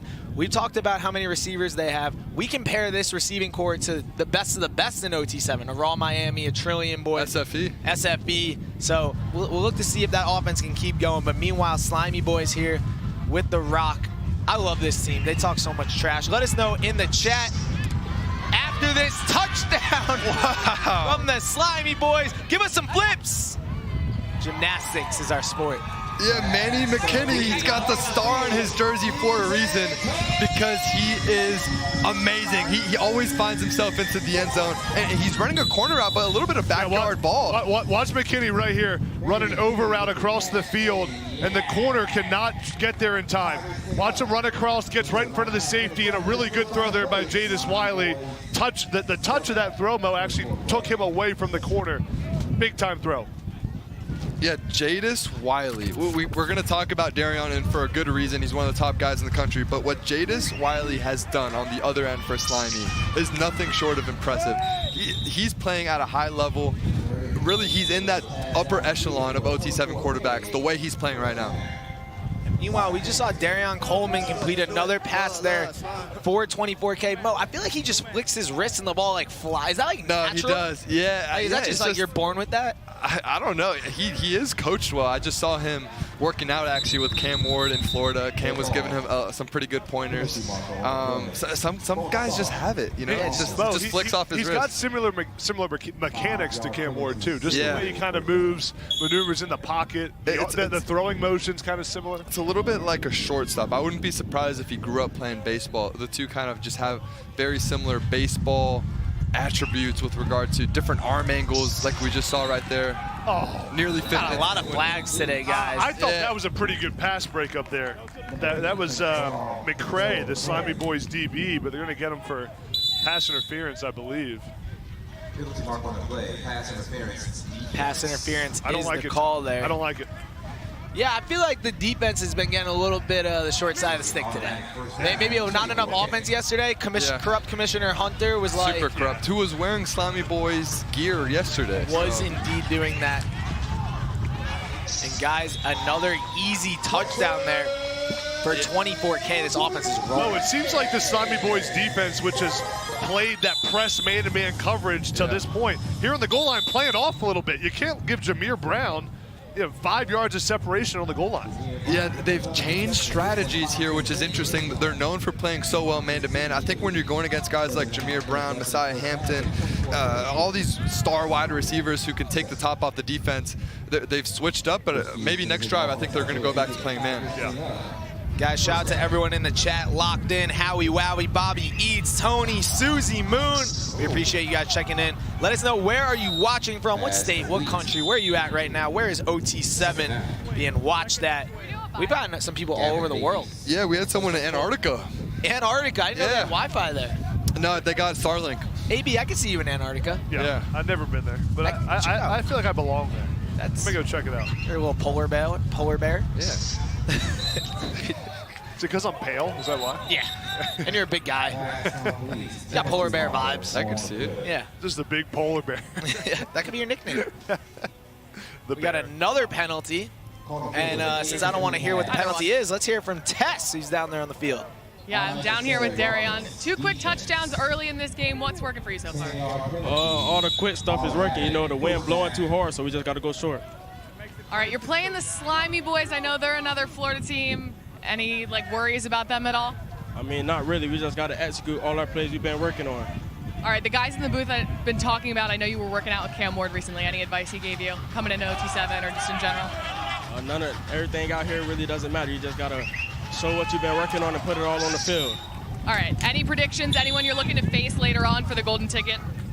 Gridiron Elite. You know, my boy Noah's the quarterback there, so, you know, I like to play against him. Any predictions for that game? It doesn't matter. We win. All right, best of luck out there. Back to you guys. Thank you, Tess. Thank you, Darion. Oh, I gotta ask you, man. Darion, he's not the tallest quarterback we've ever seen, but obviously super talented. How much stock do you put into the size thing as a quarterback? Yeah, and I think Adam, who was a college coach, can kind of speak to it from an evaluation standpoint. I think it used to be huge. It used to be everything, especially when I was coming up. If you weren't 6'2", 6'3" minimum, you weren't going to get the big-time Power 5 offers. I think the Kyler Murray, Baker Mayfields of the world, these guys who are having success, who are shorter, sub 6 foot. I mean, you do have to be mobile, though. Right? Because if you're just going to be a statue back there and short, I don't think that's a good combination. The future of college and the NFL is going towards mobility. Yeah, and I'll say that the number one thing I would look at and think about is, can a quarterback create and make things happen when a play breaks down? That's more important than having height and size, because the height thing used to be about, can you see over the offensive line, as we see the Slimey Boyz touchdown. But it used to be about that. Can you see over the offensive line? But now it's about creating and kind of playing that playmaker position. Love that. A touchdown there for the Slimey Boyz. Mikey Vernon punches it in, and we got a tie ball game here. As easy as it's looked for 24K on offense, the Slimey Boyz matching them. It's been equally easy for Slimey. Yeah. Well, speaking of making things happen when a play breaks down, nothing's really there, Mo. Yeah. Jadis Wiley rolling out, but comes back to third or fourth read and makes a play happen with a good throw. Darion Coleman in this 24K offense, they've been humming. See if they can keep it up here. Oh! Tips it to himself twice. We're seeing a lot of tips today. Yeah, and this is my kind of football game, Tom. No defense. We're just going to get scoring basically like 3-4 plays. I love this. I love that. Brian Hamilton able to catch that one. Real quick, we got a lot of people from all over. Hector from Arizona, Aiden from Rhode Island. We got Adam Babcock, who's always in the chat, from Ohio. See if we got anything crazy in here. South Africa. Nice. From Tishiamo. All right. I said that right.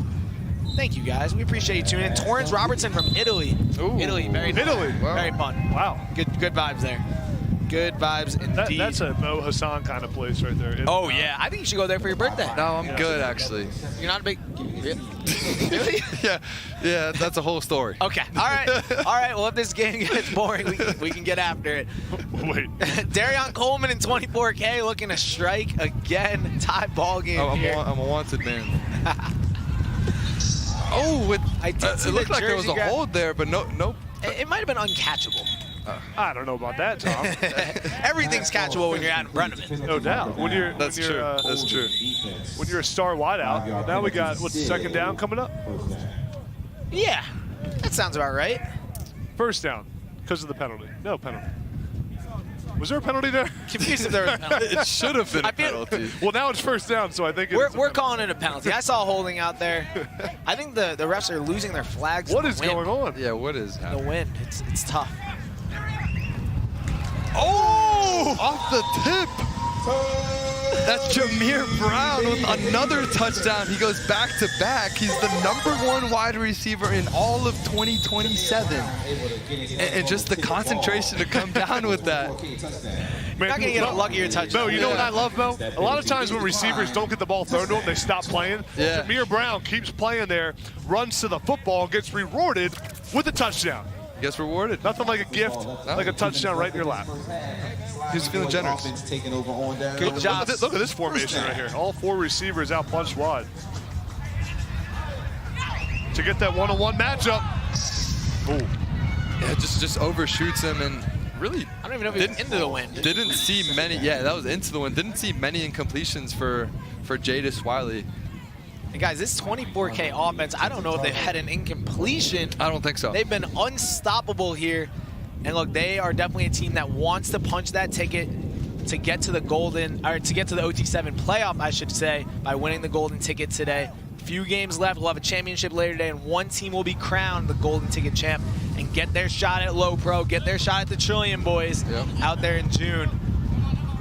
And I think these teams, whoever wins the golden ticket, I truly think that one of them will be able to compete in the OT7 playoff. They're not just like a charity case. Whoever wins this today, they went through the ringer. I think they'll be able to compete against some of those top teams. Even last year, if you recall, 24K made some noise at our playoffs. They were winning a lot of games. What was it, week or season 2 as well? They went to the semifinals. So they're a team that's used to the OT7 rules and platform that can definitely make a run. Meanwhile, the Slimey Boyz, this is their first opportunity to play in OT7. So we have our 1-minute warning here. They've been wanting to get in for a couple of years now. Our corrupt Commissioner Hunter was not allowing them. Ridiculous. Super ridiculous. Absolutely ridiculous. No, check this out. The cover 0, there's no safeties on the top here.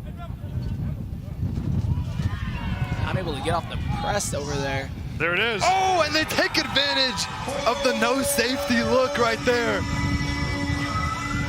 Jadis Wiley delivering when this team needs him most. That is an absolute strike. Oh, look at this. There's no safeties in the back of the field here. So here's McKinney. He's just going to run vertical. Yeah. And run past the first line of defense, the corners. Just run to green grass. You go press coverage, you better be able to run with McKinney, and they cannot. Good identification by Jadis Wiley there to take the shot down the field. AB, you called out that coverage before it happened. Like, what would be the reason that Slimey would even want to be in that in the first place? They shouldn't have been in that. Okay, all right. I just want to make sure I wasn't missing. I'm not sure. I mean, I guess if you believe in your defensive backs and say we can man up, press coverage, put everyone in line of scrimmage, and then that takes away the short throws, right? But it gives up that deep ball. Well, you see it usually coupled with pressure, and they didn't bring any pressure, which doesn't make any sense. Guys, only 30 seconds left here in the first half. 24K. As throw across the middle there to Larry Miles. And as great as 24K has played, they got to punch it in here because Slimey Boyz will get the ball to start the second half. Yeah, they do. It looks like they weren't set. Oh. So what, he spiked the ball there before his receivers were set, though? So I think that's what happened. That's exactly what happened, and it goes back to our earlier conversation. We're talking about game managers, game changers. Darion, certainly a game changer, but you still need to manage, make sure everyone's set. That penalty will give them a 10-second runoff, which is absolutely a murderous penalty. What? Now they got murderous. It murders their chances. Yeah, I like that. I like talking about murder. Good adjective. Yeah. W murder. Here we go. Darion Coleman with 9 seconds left on the clock running. Oh, bad snap. Bad snap. I can't say enough about these. Oh, he's got him. Oh, he caught it. No way. That's a touchdown. Oh my God. Demetrius McCray goes up and get it. Demetrius McCray. It's a bad snap, and just the adjustment, Darion picks it up, and we were talking about just his ability to flick the ball down the field, puts it in play, and the catch concentration by McCray. Unbelievable catch by McCray. Look at him tip that ball in the air, the eyes, the concentration to get the feet in bounds. He put that DB on a highlight reel against his will. Guys, the Slimey Boyz sideline doesn't feel like they got the foot down. I think he did, man. He definitely got the foot down. Slimey Boyz known to complain. No doubt. Which I love. Hey, I'm with it. I'm a big Slimey Boyz guy. But they are unhappy, and now they're yelling at us as if we have anything to do with it. We have nothing to do with it. It's a touchdown. 2 feet in. Let's watch it one more time, guys. Let's see when he got He's got it there. When's the foot come down?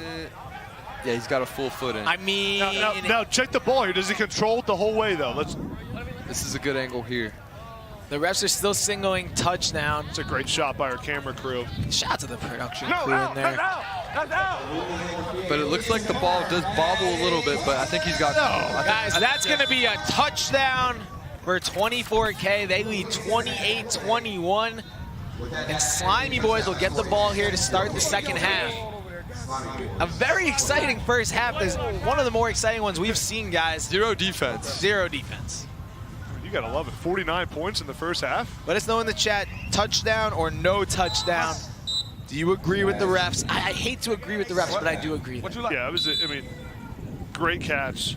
You'd hate to take that one off the board, and the control it with his one hand like that to the ground too. Yeah, and it just speaks to the depth that wide receiver that 24K has. Demetrius McCray, we didn't even talk about him that much. He's got huge offers. Pitt, Illinois, UNC. He's got the Bill Belichick offer. Clearly sees NFL potential there.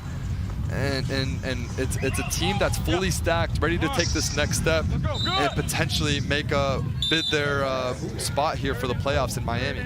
And guys, the chat, they're both ways on that, if it was a touchdown or not. Yeah, Slam Studio says no touchdown. Adam Babcock says touchdown. Jamar Brown says touchdown. Abdul says no touchdown. So I think it's because Slimey Boyz, everyone wants Slimey. There are a lot of Slimey Boyz fans in the chat, so that would make sense. They're my favorite team. In all of OT7 or just in Golden Ticket? Golden Ticket. Okay. Let's take a look at the touchdown again. I mean, we've watched it 90 times. I just don't know. See when he got full control of the ball. It's right there. I feel like right there he has full control. Okay, switching it to one hand is like he's controlling it this whole way right there. Yeah. One hand's on it. Still has it. Full control the whole way. Hands. Yeah, seriously. And he controls it through the ground. Look at that. And he got that Miami. I'm not sure. If you're in the chat saying that's not a touchdown, explain to us why. I don't understand. People are still saying no touchdown. Anthony Lander and he's saying no touchdown. You don't know You want a written report? Tie goes to the receiver, right? Well, it wasn't a tie, though. I know. That's only if they both catch the ball at the same time. But, Tom, what are you talking about? Yeah, Tom, what's going on? I don't know what I'm talking about. That's why I ask you guys all the questions. I feel like we got a good thing going. I ask you guys questions about football and dating advice. Everything else I got on. I don't think you want that from me. I don't want Maybe it from from you. Mo is looking for a birthday trip soon, so anyone that has one for him. Oh, I meant to ask you guys. Anyone Didn't wants to see go with either of you me, in the yeah. gym this morning. Oh. Yeah, I wasn't Yeah, there. both of you guys seem to miss out on the gym. Also, I missed the invitation from you. What's your gym routine, Tom? Me? Yeah. In our hotel, another touchdown from the Slimey Boyz. The Cinderella story, the 10 seed. They are going toe-to-toe with this 24K team, and they tie things up 28 apiece. Jadis Wiley is addicted to throwing touchdowns. It's Jace Jones in the back, and look at there was pressure coming up front. He had to throw it off his back foot, puts the touch over 2 defenders in the back of the end zone, and this game, guys, is going to come down to the last possession. It will indeed. And let's check in with Overtime Tess, because I'm curious about her playoff predictions. Thanks, Tom. So, guys, as you know, the winner of the Golden Ticket Tournament will go on to join Low Pro, SFE, and Trillion Boys at the OT7 playoffs later in June in Miami. So let's look at some of the teams that I think are making it. So, at the top, after the top 3, I got Raw Miami, I got C1N, Level 82, Midwest Boom, Cali Power, Tucson Turf, RG3 Takeover, and the Cold Hearts. And I had as my winner of this tournament 24K, but I don't know about that now because they're in a tight game with the Slimey Boyz. The Slimey Boyz are on a generational run today. They are going crazy. They also, when I was filling out the bracket today, I was like, oh, if you guys win, you can come over and write your name for the next round. And they said, no, when we win. So they are very confident coming into today, and they're looking like it. They a are really solid team. Oh! As I said, they just got a said that. The Slimey Boyz defense comes up with a massive interception, and 24K is on upset alert. That's why tips and overthrows, you have to get those. That changes the game right here. Yeah. Darion Coleman throws a dangerous pass, it gets tipped, and that changes the entire momentum of this football game. Yeah, and that was Desmond Lee, the defensive back, covering Jameer Brown, who actually tipped that in the air. It's number 11 for Slimey Boyz. Great play, strapping down Brown for the tip there. And guys, Darion Coleman had 3 passes earlier that were all tipped and caught by his receivers. On the 4th tip, though, it was bound for Slimey Boyz to pick one of those. One of them is due to go the other way. I think Mo should trademark tips and overthrows. You really should. We need Gotta get those. We need T-shirts for sure. Let's make them. Let's do it. And I don't want to keep going back to the touchdown from the end of the first half, but we do have some arguments in here real quick. Oh, wow. Jacob Likes says, nah, he was bobbling it, and his foot was out when he controlled it. All right. And Amir says the only reason Another why crazy catch. his toe. You know what? I don't know what he was talking. He's talking about the Baltimore Ravens, but I think it's a touchdown. That's what he said. So anyways, back to the game. We got a tie ball game, 28-28 and 24K. They got to start feeling a little nervous here. It's a great catch by London Green right there, Mo. You saw the full extension on first down. It was incredible. It feels like just all the right plays are going our Slimey Boyz way, right? They're getting the defensive stops, as we saw with that pick. All the tough catches. As they drop one right there. Yeah, and I think you're right, Mo. This will come down to maybe who has the football last. Yeah, I think so. And usage of the money drives, which hasn't been used yet. And 6 minutes left in the game right here. It'll come down to clock management. Which one of these teams is better coached, and which quarterback can manage the clock the best? That is where I will give the slight edge to 24K, just because they've been in OT7 3 or 4 times. They probably have a little bit more. I don't know. Jadis Wiley seems pretty dialed in now. That's fair. That's fair. He's won some close games as well. Slimey Boyz here looking to take their first lead of the game. But we're going to have a false start there. As they have the pre-snap penalty. Yeah. So super organized. Stripes, yeah. Everything's been going perfectly. Jacob Likes saying Tom doesn't know ball. I mean, that was just so unnecessary. Wow, I feel like I've been so nice to you in the chat, Jacob. Jacob Likes knows ball. I'll tell you, that's a ball-knowing man. That's your guy? Yeah, Jacob's my guy. What's up, Jacob? Where's he from? You guys go way back. He's from Rochester, New York. Actually? No. I'm guessing. I think a New York guy coming at my neck. Oh, he's got him. Oh, he had him. Gosh, you have to take advantage of those. It's a comeback and go on the sideline. For number 1, Mikey Vernon, he's their electric wide receiver. He's only a freshman. He caught one of the most impressive throws we've seen earlier to advance to this round. It was a great route there, Mo, on the comeback. Sold it completely and then went on the double move. Jadis Wiley has to hit that now. I believe Slimey Boyz will flip the field, which is our version of a punt here at OT7, and give the ball back to 24K. Exactly, guys. Slimey Boyz get an interception on defense, not able to capitalize. They flip the field, and now we will get a new quarterback in for 24K. It'll be Trey Taylor, and they will have a money drive here. You'll bring out that gold football. This drive will be worth 10 points if the offense is able to punch it in. And here's why they're doing that, guys. Trey Taylor is coming in for the first time. Darion Coleman was playing every snap until they didn't score. So they didn't score on the last drive. So now Trey comes in. Trey is much more comfortable with the golden football than Darion is. Darion Coleman does not like using the gold football. So that is why 24K likes to use their money drive early, and now they get a chance to do that. Okay, that does make a lot of sense. The golden football for the money drive does have a coating of real gold on it. It is very difficult to throw. And Trey Taylor, it's the first we've seen of him this game. Yeah. He's also, in his own right, one of the top quarterbacks in the entire country. He's only a sophomore, but he's got Michigan, LSU, Texas A&M. He's based out of Illinois. 36 total offers. Yeah. And you know, Darion Coleman gets all the praise, but Trey Taylor, also one of the top young guns in the country.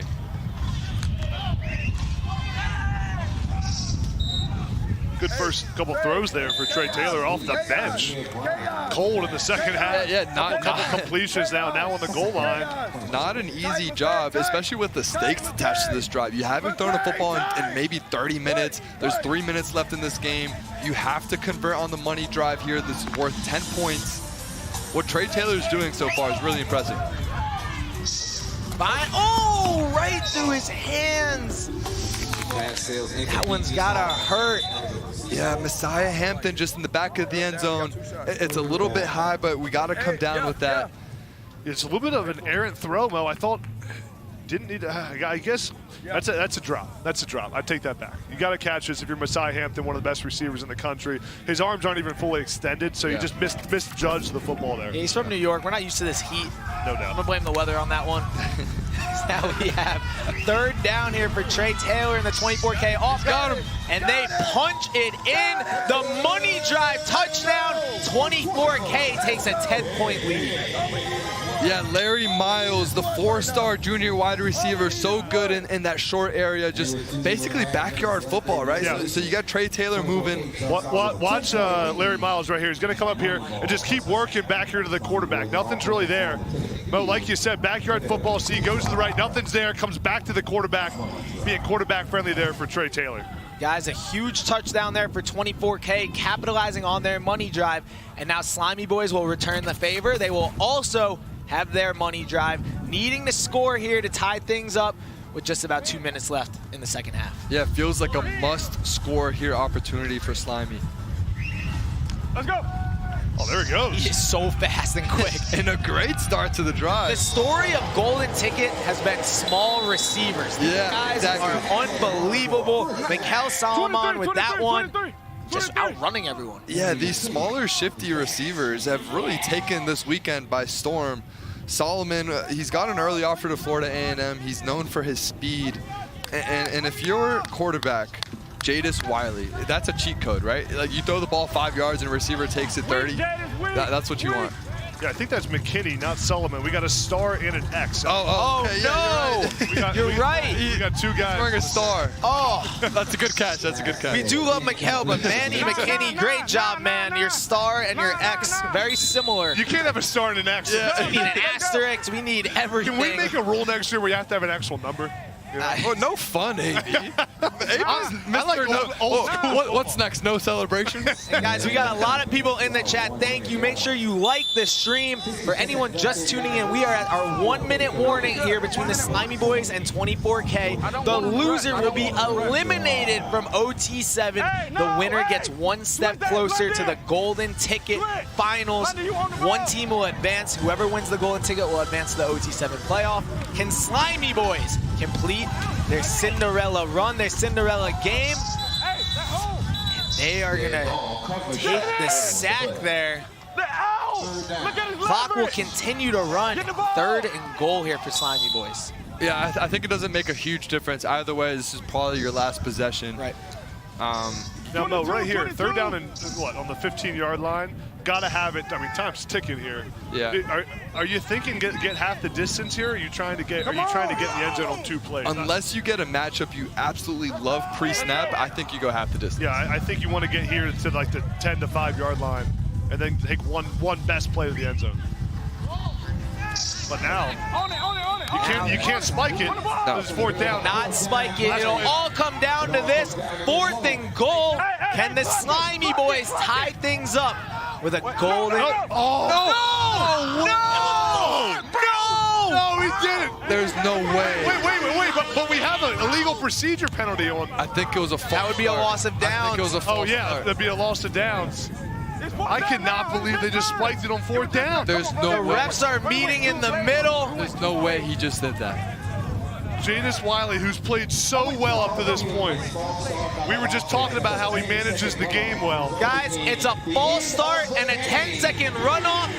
24K survives and takes down the Slimey Boyz. What a game. What a great job by both quarterbacks throughout the game.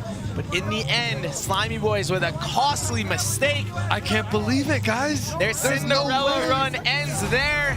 24K, the favorites, they survive and advance. They're one step closer to the OT7 playoff. From Tess, AB, Mo Hassan, Overtime Tom. We'll be back with another game in just a minute.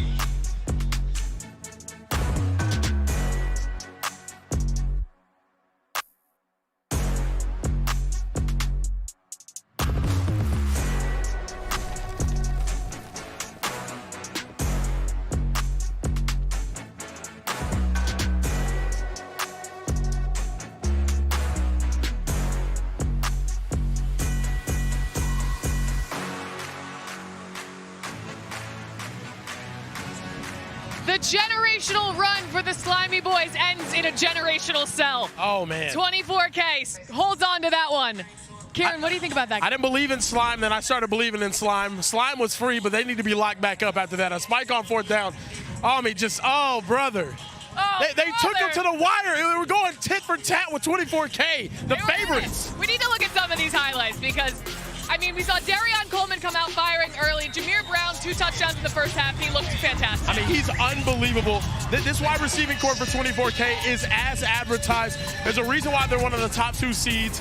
Like, look at that tip drill catch. That tip drill catch right there. You know, I'd rather be lucky than good. And Darion Coleman picking up a ball right there, delivering a dot. By McCray back there in the back of the end zone. Maybe the touchdown of the day. Dude, I mean, just heartbreaking, though. And we need to talk about this. I mean, this was just such a great game. And then now let's just look at the end of this game. The pick, the spike on 4th down. Like, what are we doing? On 4th down is crazy. They had a chance to win. No, just lack of situational awareness right there. These teams haven't gotten as many reps as everyone else. It's a one-weekend tournament. It's win or go home. You got to perform here.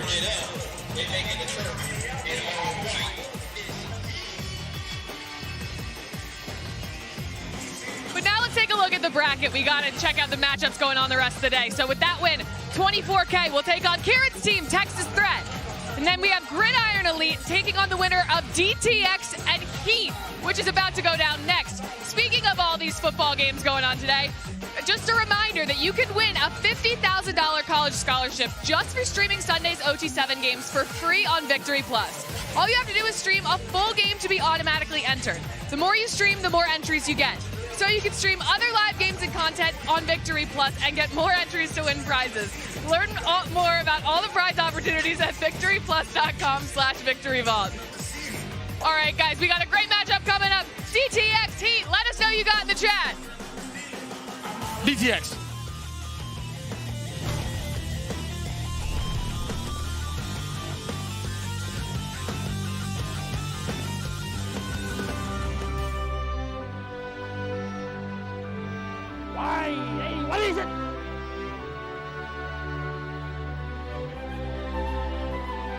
Kieran, what's wrong with you today? You gotta get your head in the game. I skipped lunch today, Coach. It's really getting to me. Well, if you just eat this ultimate BMT footlong from Subway, it'll fuel you all day long.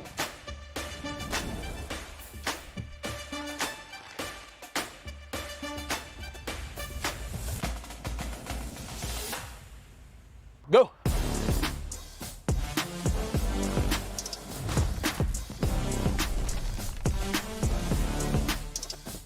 Salami, pepperoni, and ham, you gotta try Subway's Ultimate BMT. With Subway's Meal of the Day, get 7 of their most legendary subs, like the Ultimate BMT with chips and a drink for just $6.99. And if you're big hungry, make it a foot long for just $3 more. Now back to OT7.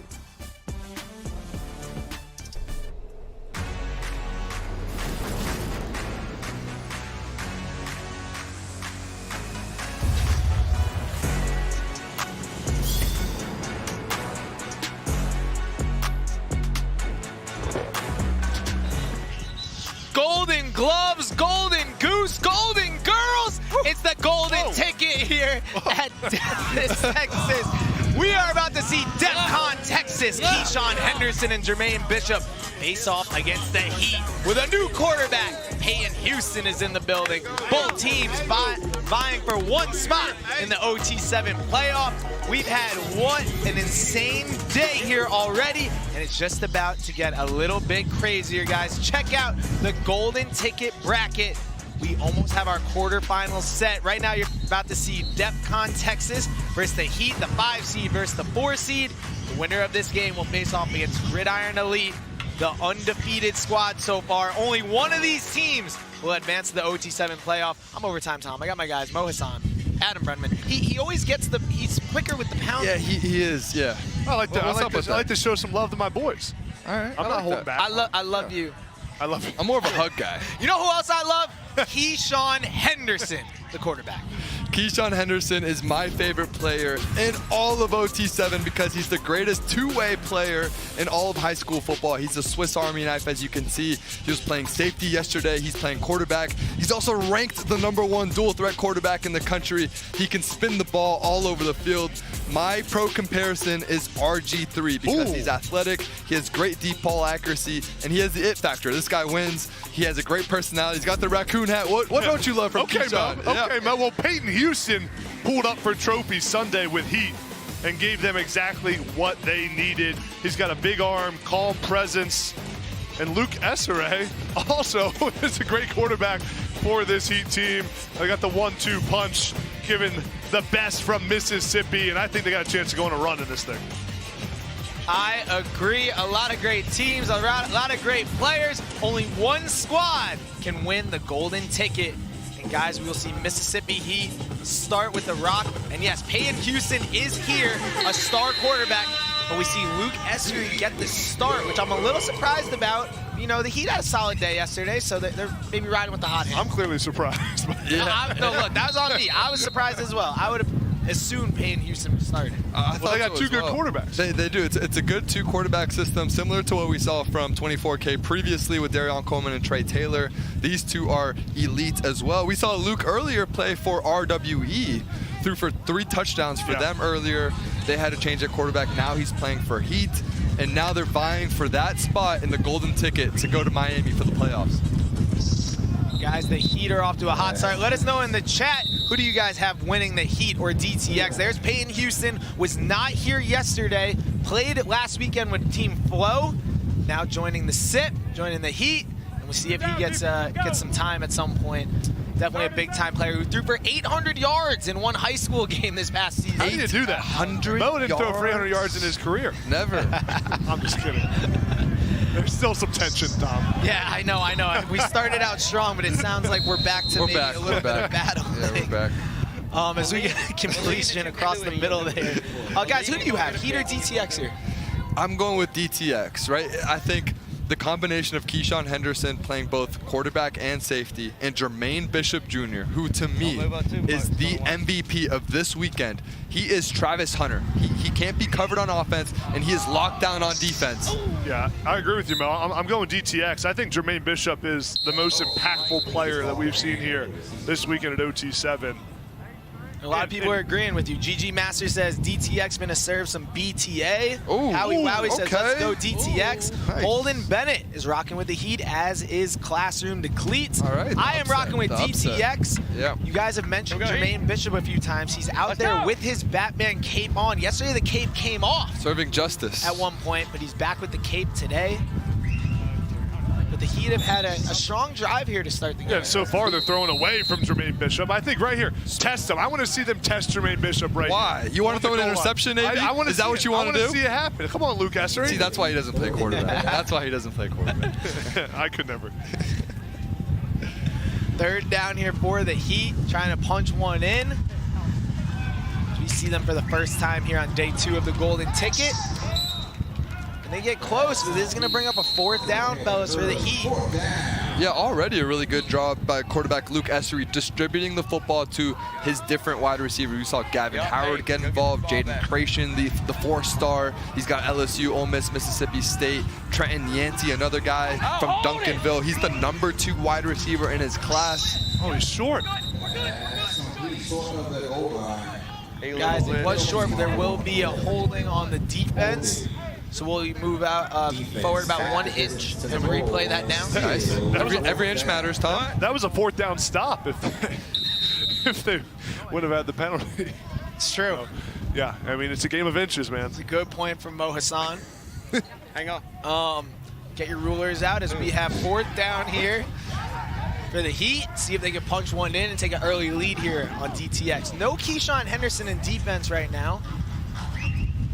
We have a touchdown across the middle. The Heat on 4th down are able to punch it in. Yeah, he finds number 8, Jaden Creation, who has one of the best difficult catch abilities in all of OT7. We've seen him make some spectacular traffic catches, and right here, just a good job of using his body as leverage on the goal line. Yeah, Mo, that was a good job too of Luke Essery putting the ball away from the defender there. Put it on his right shoulder away from that defensive back.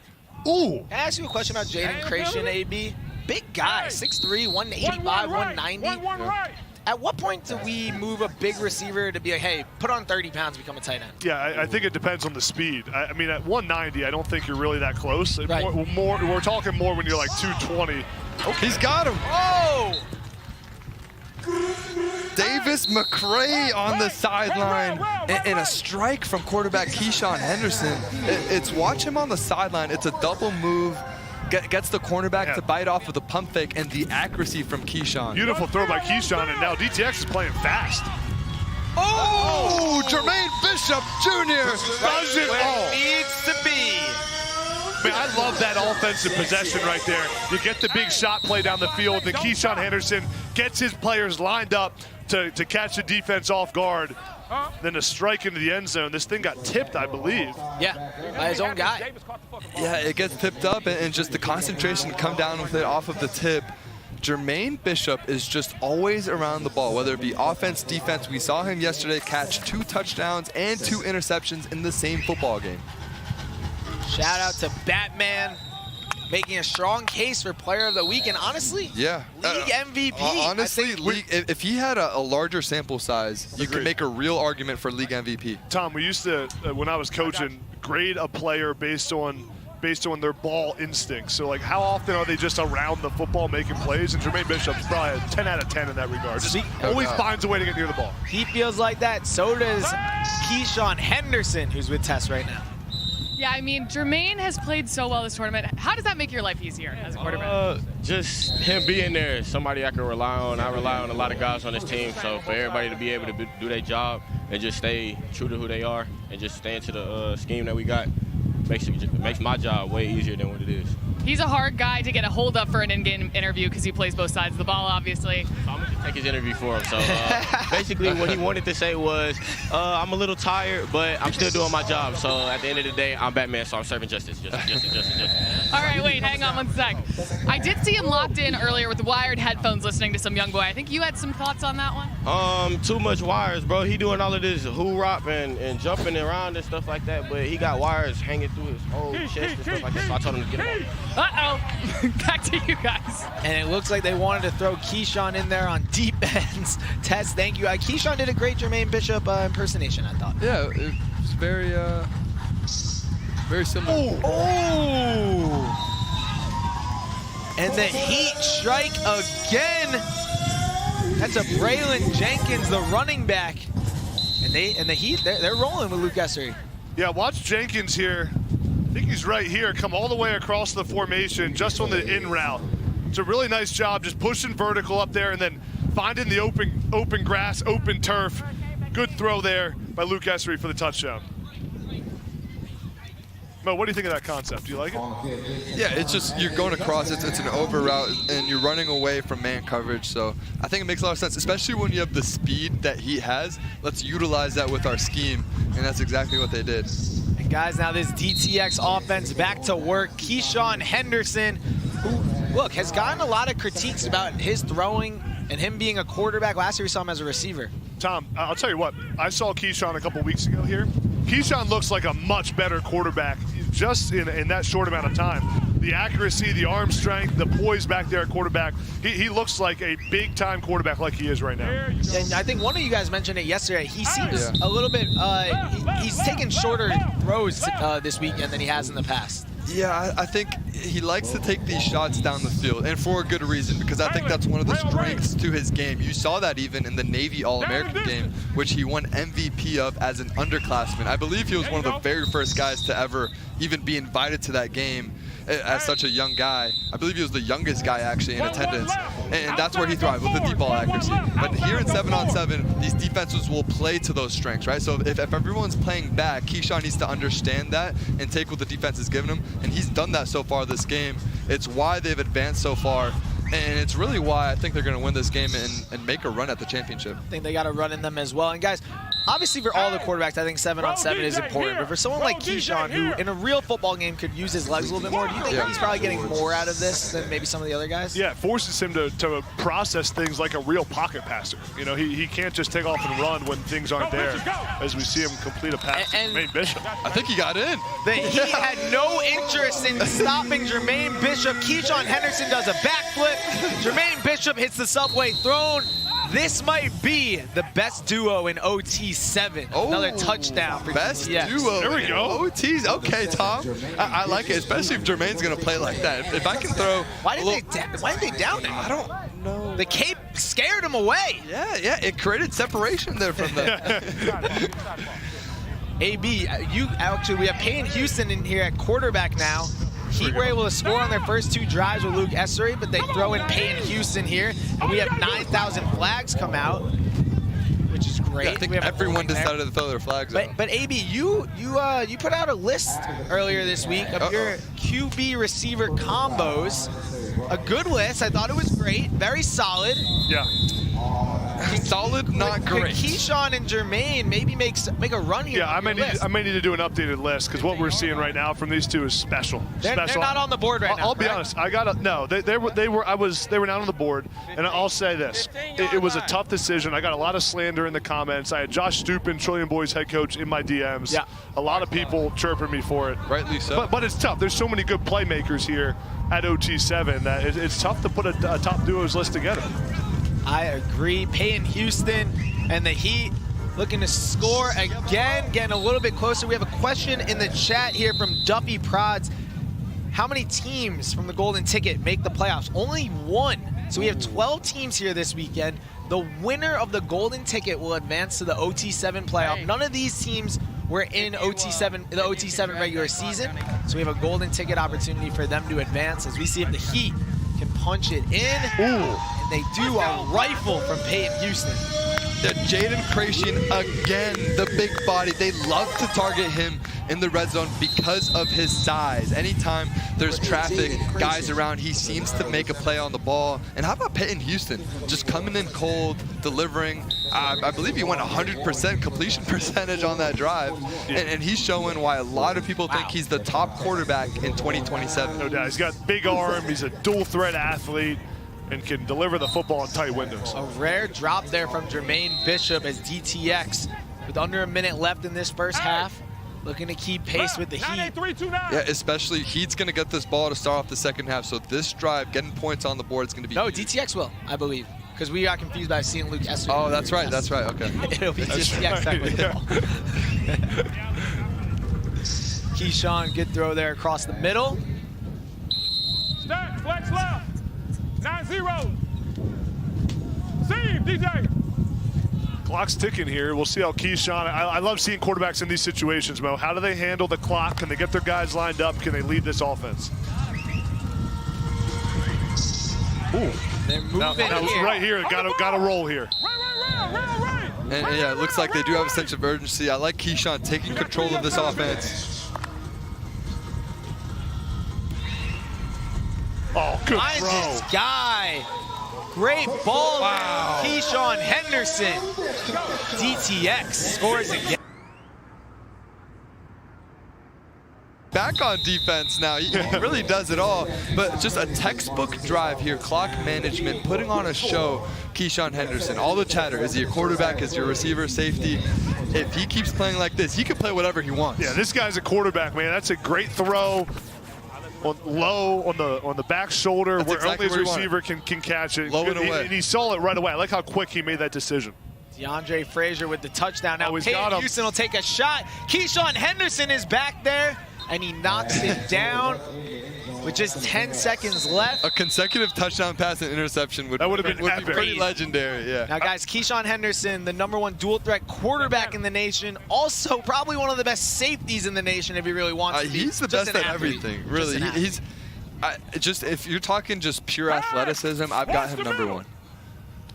Reminds me a lot of me as we see it Peyton Houston. A lot of who? Myself. Oh. Oh, good job. And Gotta get out of bounds. And Yeah, guys, that I will see bring that. us to halftime there. A great game between DTX and the Heat, all tied up. We're seeing some great players, some great squads, all competing. And guys, it's been an amazing OT7 regular season.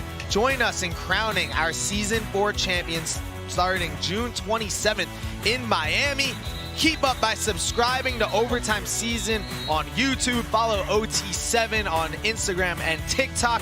And we will see you in Miami. One of these teams in the Golden Ticket will get to that playoff, but I can't forget about Low Pro. I can't forget about Trillion.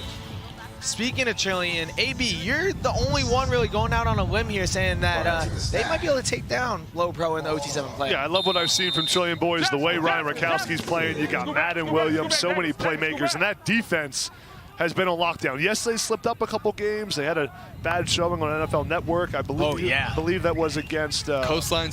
Yeah, Coastline. But man, when Slimey Boyz is rolling, they're the best team at OT7. I mean, but it's the consistency that wins championships, and I think that's why SFE with their defensive back group and that receiving core, it really separates. And Tom, the question is, do we believe in their head coach, Josh Stupin? No. Question. We can't. Not yet. But I like Jack Stupin, his assistant coach, younger brother. Brings a lot of calmness to the team. So, we'll see. Yin and yang. Yeah, exactly. Thank you, Tess. As we see another, what a throw from the official.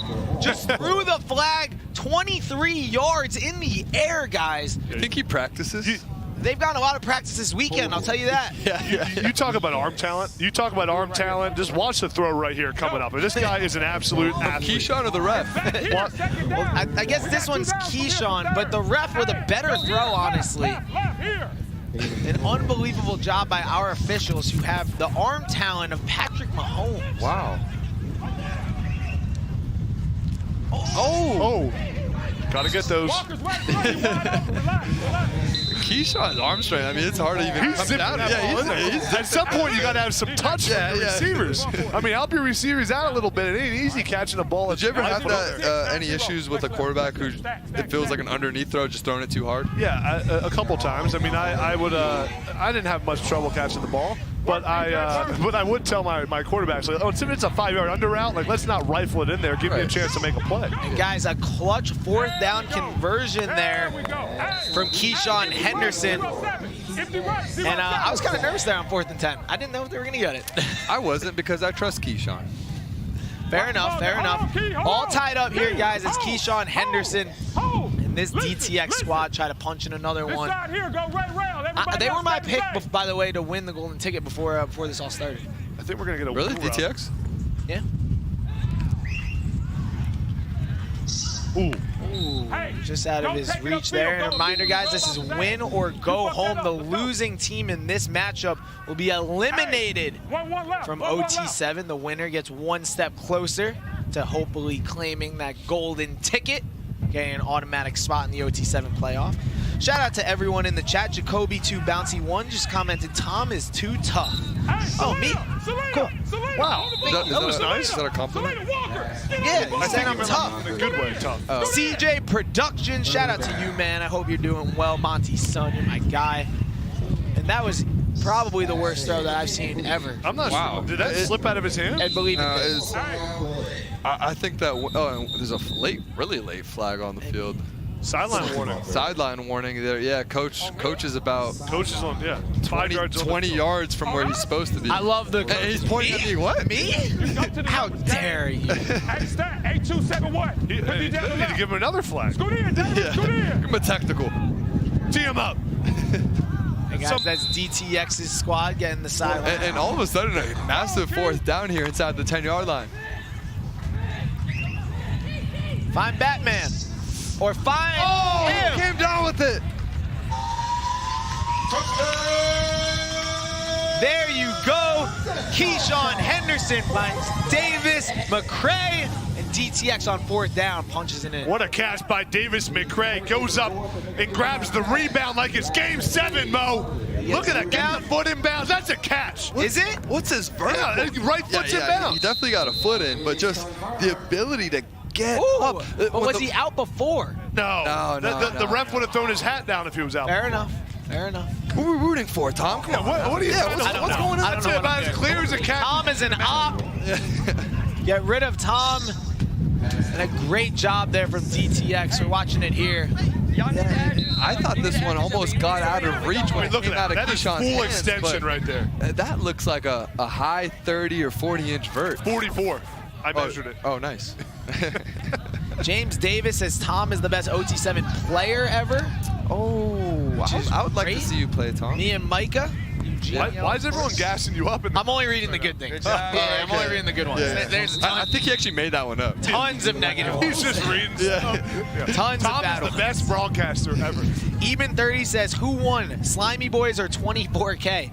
Man, I would scroll back a little bit and rewatch that game. 24K won 38-28. Slimey Boyz had a chance at the end and kind of blew it. But don't leave this game, because this one's epic. Right. Yeah. Just do a little, you know what? Watch both at once. Afterwards. Yeah, you can go back later. You can do multi-screen, yeah. Yeah. That would be impressive if we had a red zone of OT7 games. Oh, yeah, that'd be sick. Let's do that. Yeah. Tom could be like Scott Hansen and just lead you in and out of the play. So Scott Hansen, the guy who does it, what does he do, 12 hours straight? I need to pee more often than him. Well, he doesn't go to the bathroom the whole time. Just bring a bottle, man. I'm down with that, as we have a touchdown there for the Heat. Peyton Houston jumps in for the Heat, and they have now another back-to-back touchdowns. Man, I love this play right here by Jartavius Smart. Watch him come up here and just hook around and be quarterback friendly. Number 0, looks like he's going out. Boom, turns around, give your chest to the quarterback, and it's right there. Yeah, and Peyton Houston, a good job of just putting it right on his chest, because if that ball is about a foot or two in either direction, you run into a real risk of that ball getting tipped up and being intercepted down there. You see a flag. Oh! Wow! No way! We'll see what the flag is, but one of the craziest interceptions you will see. I think that's got to be pass interference, right? Shout out to the DTX center who goes and makes the tackle. And it is going to be holding on the defense. One of the craziest picks you'll see, but it's all for nothing. We can still post it. Yeah, I'm cool. Yeah, I think we should still post it. Yeah. It still goes on your highlights. Oh my God. What a catch. Great job there getting the interception, but it will not count. DTX is saved by the flag. Keyshawn Henderson back to work. And this wind is humming. We saw earlier Darion Coleman, the Miami commit, on the vibe cam on the sideline, talk about his strategy going into it. He was like, hey, the wind's again, reminder, he has one of the strongest arms in all of high school football. He's like, hey, I'm taking all the underneath stuff. It doesn't make sense to launch it down the field. And it looks like that's what Keyshawn's doing now. Hey, Rep, we not worried about Guys, speaking of quarterbacks, we got one with Tess right now. What's up, Tess? What's up, guys? I'm down here with Peyton. So you just got here today. You were not here yesterday. Already coming in and throwing some strikes. What's been working for you out there? Yeah, my receivers have been doing a great job of getting open, and the coach is doing a great job of putting us in the best position possible.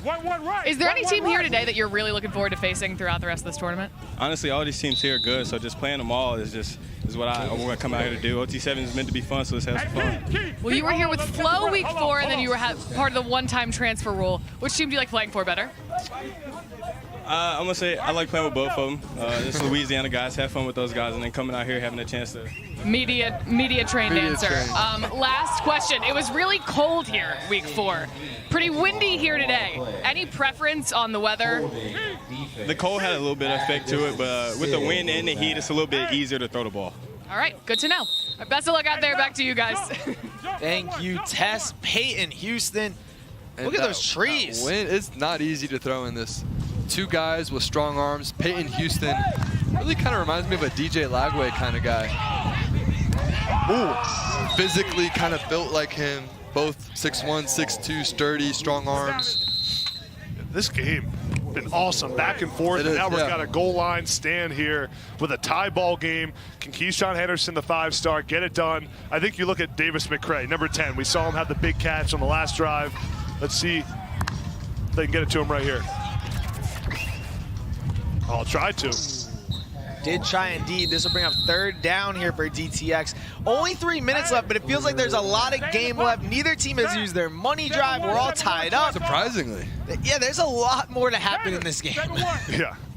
You good? They're scoring fast, so it makes sense a little bit. As we see what Keyshawn can do here on 3rd down. Haven't heard Jermaine Bishop's name this half as much. We'll see if he looks to him, who has lost the cape, and he looks right to him. Jermaine Bishop. On schedule. Yo, guys, that was sick of me. Perfect time. So good. Perfect timing. You know football, Tom. Tom knows ball. Keyshawn picked up the cape and throws it to Jermaine Bishop. It's just not the same without the cape, though. I like how he wears his helmet. And AB, you got to learn that dance move, man. Yeah, come on, AB. Yeah. AB is doing it. That was... Okay. How'd that look? It looked good. And guys, we have Peyton Houston still in at quarterback, and the Heat will go for their money drive, bring out that gold football, down 7. But if they're able to score here, this touchdown would be worth 10 points. As you see Keyshawn Henderson get the one-hand tag there. Money drive, like we said, each team gets 1 per game. The gold football will come out, and this touchdown would be worth 10 points. Meanwhile, the defense can get a pick and return it for a TD. That would be 10 points for the defense. Also, so look overall, at... Oh, sorry. No, go ahead, man. Go. I said look at Peyton Houston's shorts with the burnt orange. I saw that. I saw that. Texas? I thought that was very interesting. I mean, every Texas quarterback commit other than Arch Manning basically plays OT7. Oh, yeah. KJ Lacey, we have Diabell. Will Peyton Houston be next? The next guy, the successor to Arch. Ooh. I like Arch. You think he's going to win a Heisman Trophy? I do think Arch will win the Heisman Trophy. I do think, maybe not this year. I think he's going to play 2 years. You think next year, senior year? DJ Lagway is going to win the Heisman. Wow. Is that an Adam Brenneman lock?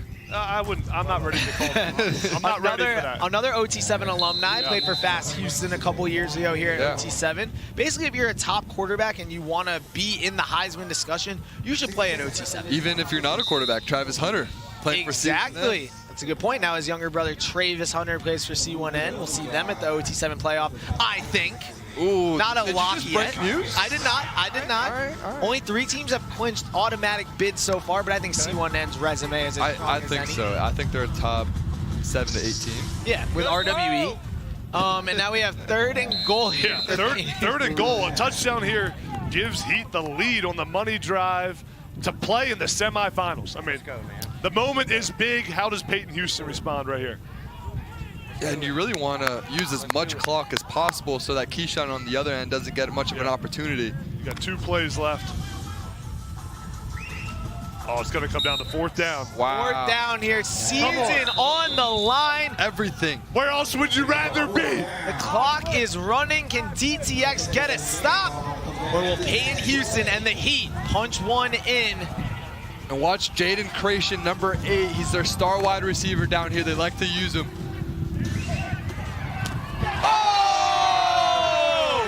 Oh, wait, a late flag comes in. Oh, Let's see what that is. That flag came in late, way after the interception, Tom. I don't know if it was a... Oh, that's on the They're defense. gonna go holding on the defense. Oh, I don't With know. 1 second. 1 second on the clock. That thing came in I need late. to understand. I need to see that. I don't know, Tom. I don't see it. I see that call, I see where but they're calling it right there. that one? That one right here. That looks just as much on the offense. It was a lot of combobulation there. A lot of combobulation. That was a fun play. Let's do it again. Run it back. 4th down, 1 second left. The season on the line for both teams. Can Jermaine Bishop do it again? Out of bounds. No flags on the field. DTX hangs on and defeats the Heat. Keyshawn Henderson and Jermaine Bishop get it done. The 2 best two-way players in the nation get it done when it matters most. Jermaine Bishop with that huge interception there, touchdown on the previous drive. Keyshawn showing why he is one of the best quarterbacks in the country. These guys are rolling. Guys, DTX advances. We have just a few teams left to see which squad will win the golden ticket and advance to the OT7 playoff. Don't go anywhere. Those games will be coming up in just a little bit. A lot of great football this morning, this afternoon, but some even better stuff coming up later on from Adam Brenneman, Mo Hassan, Overtime Test. I'm Overtime Tom. Be back in just a little bit for the OT7 golden ticket.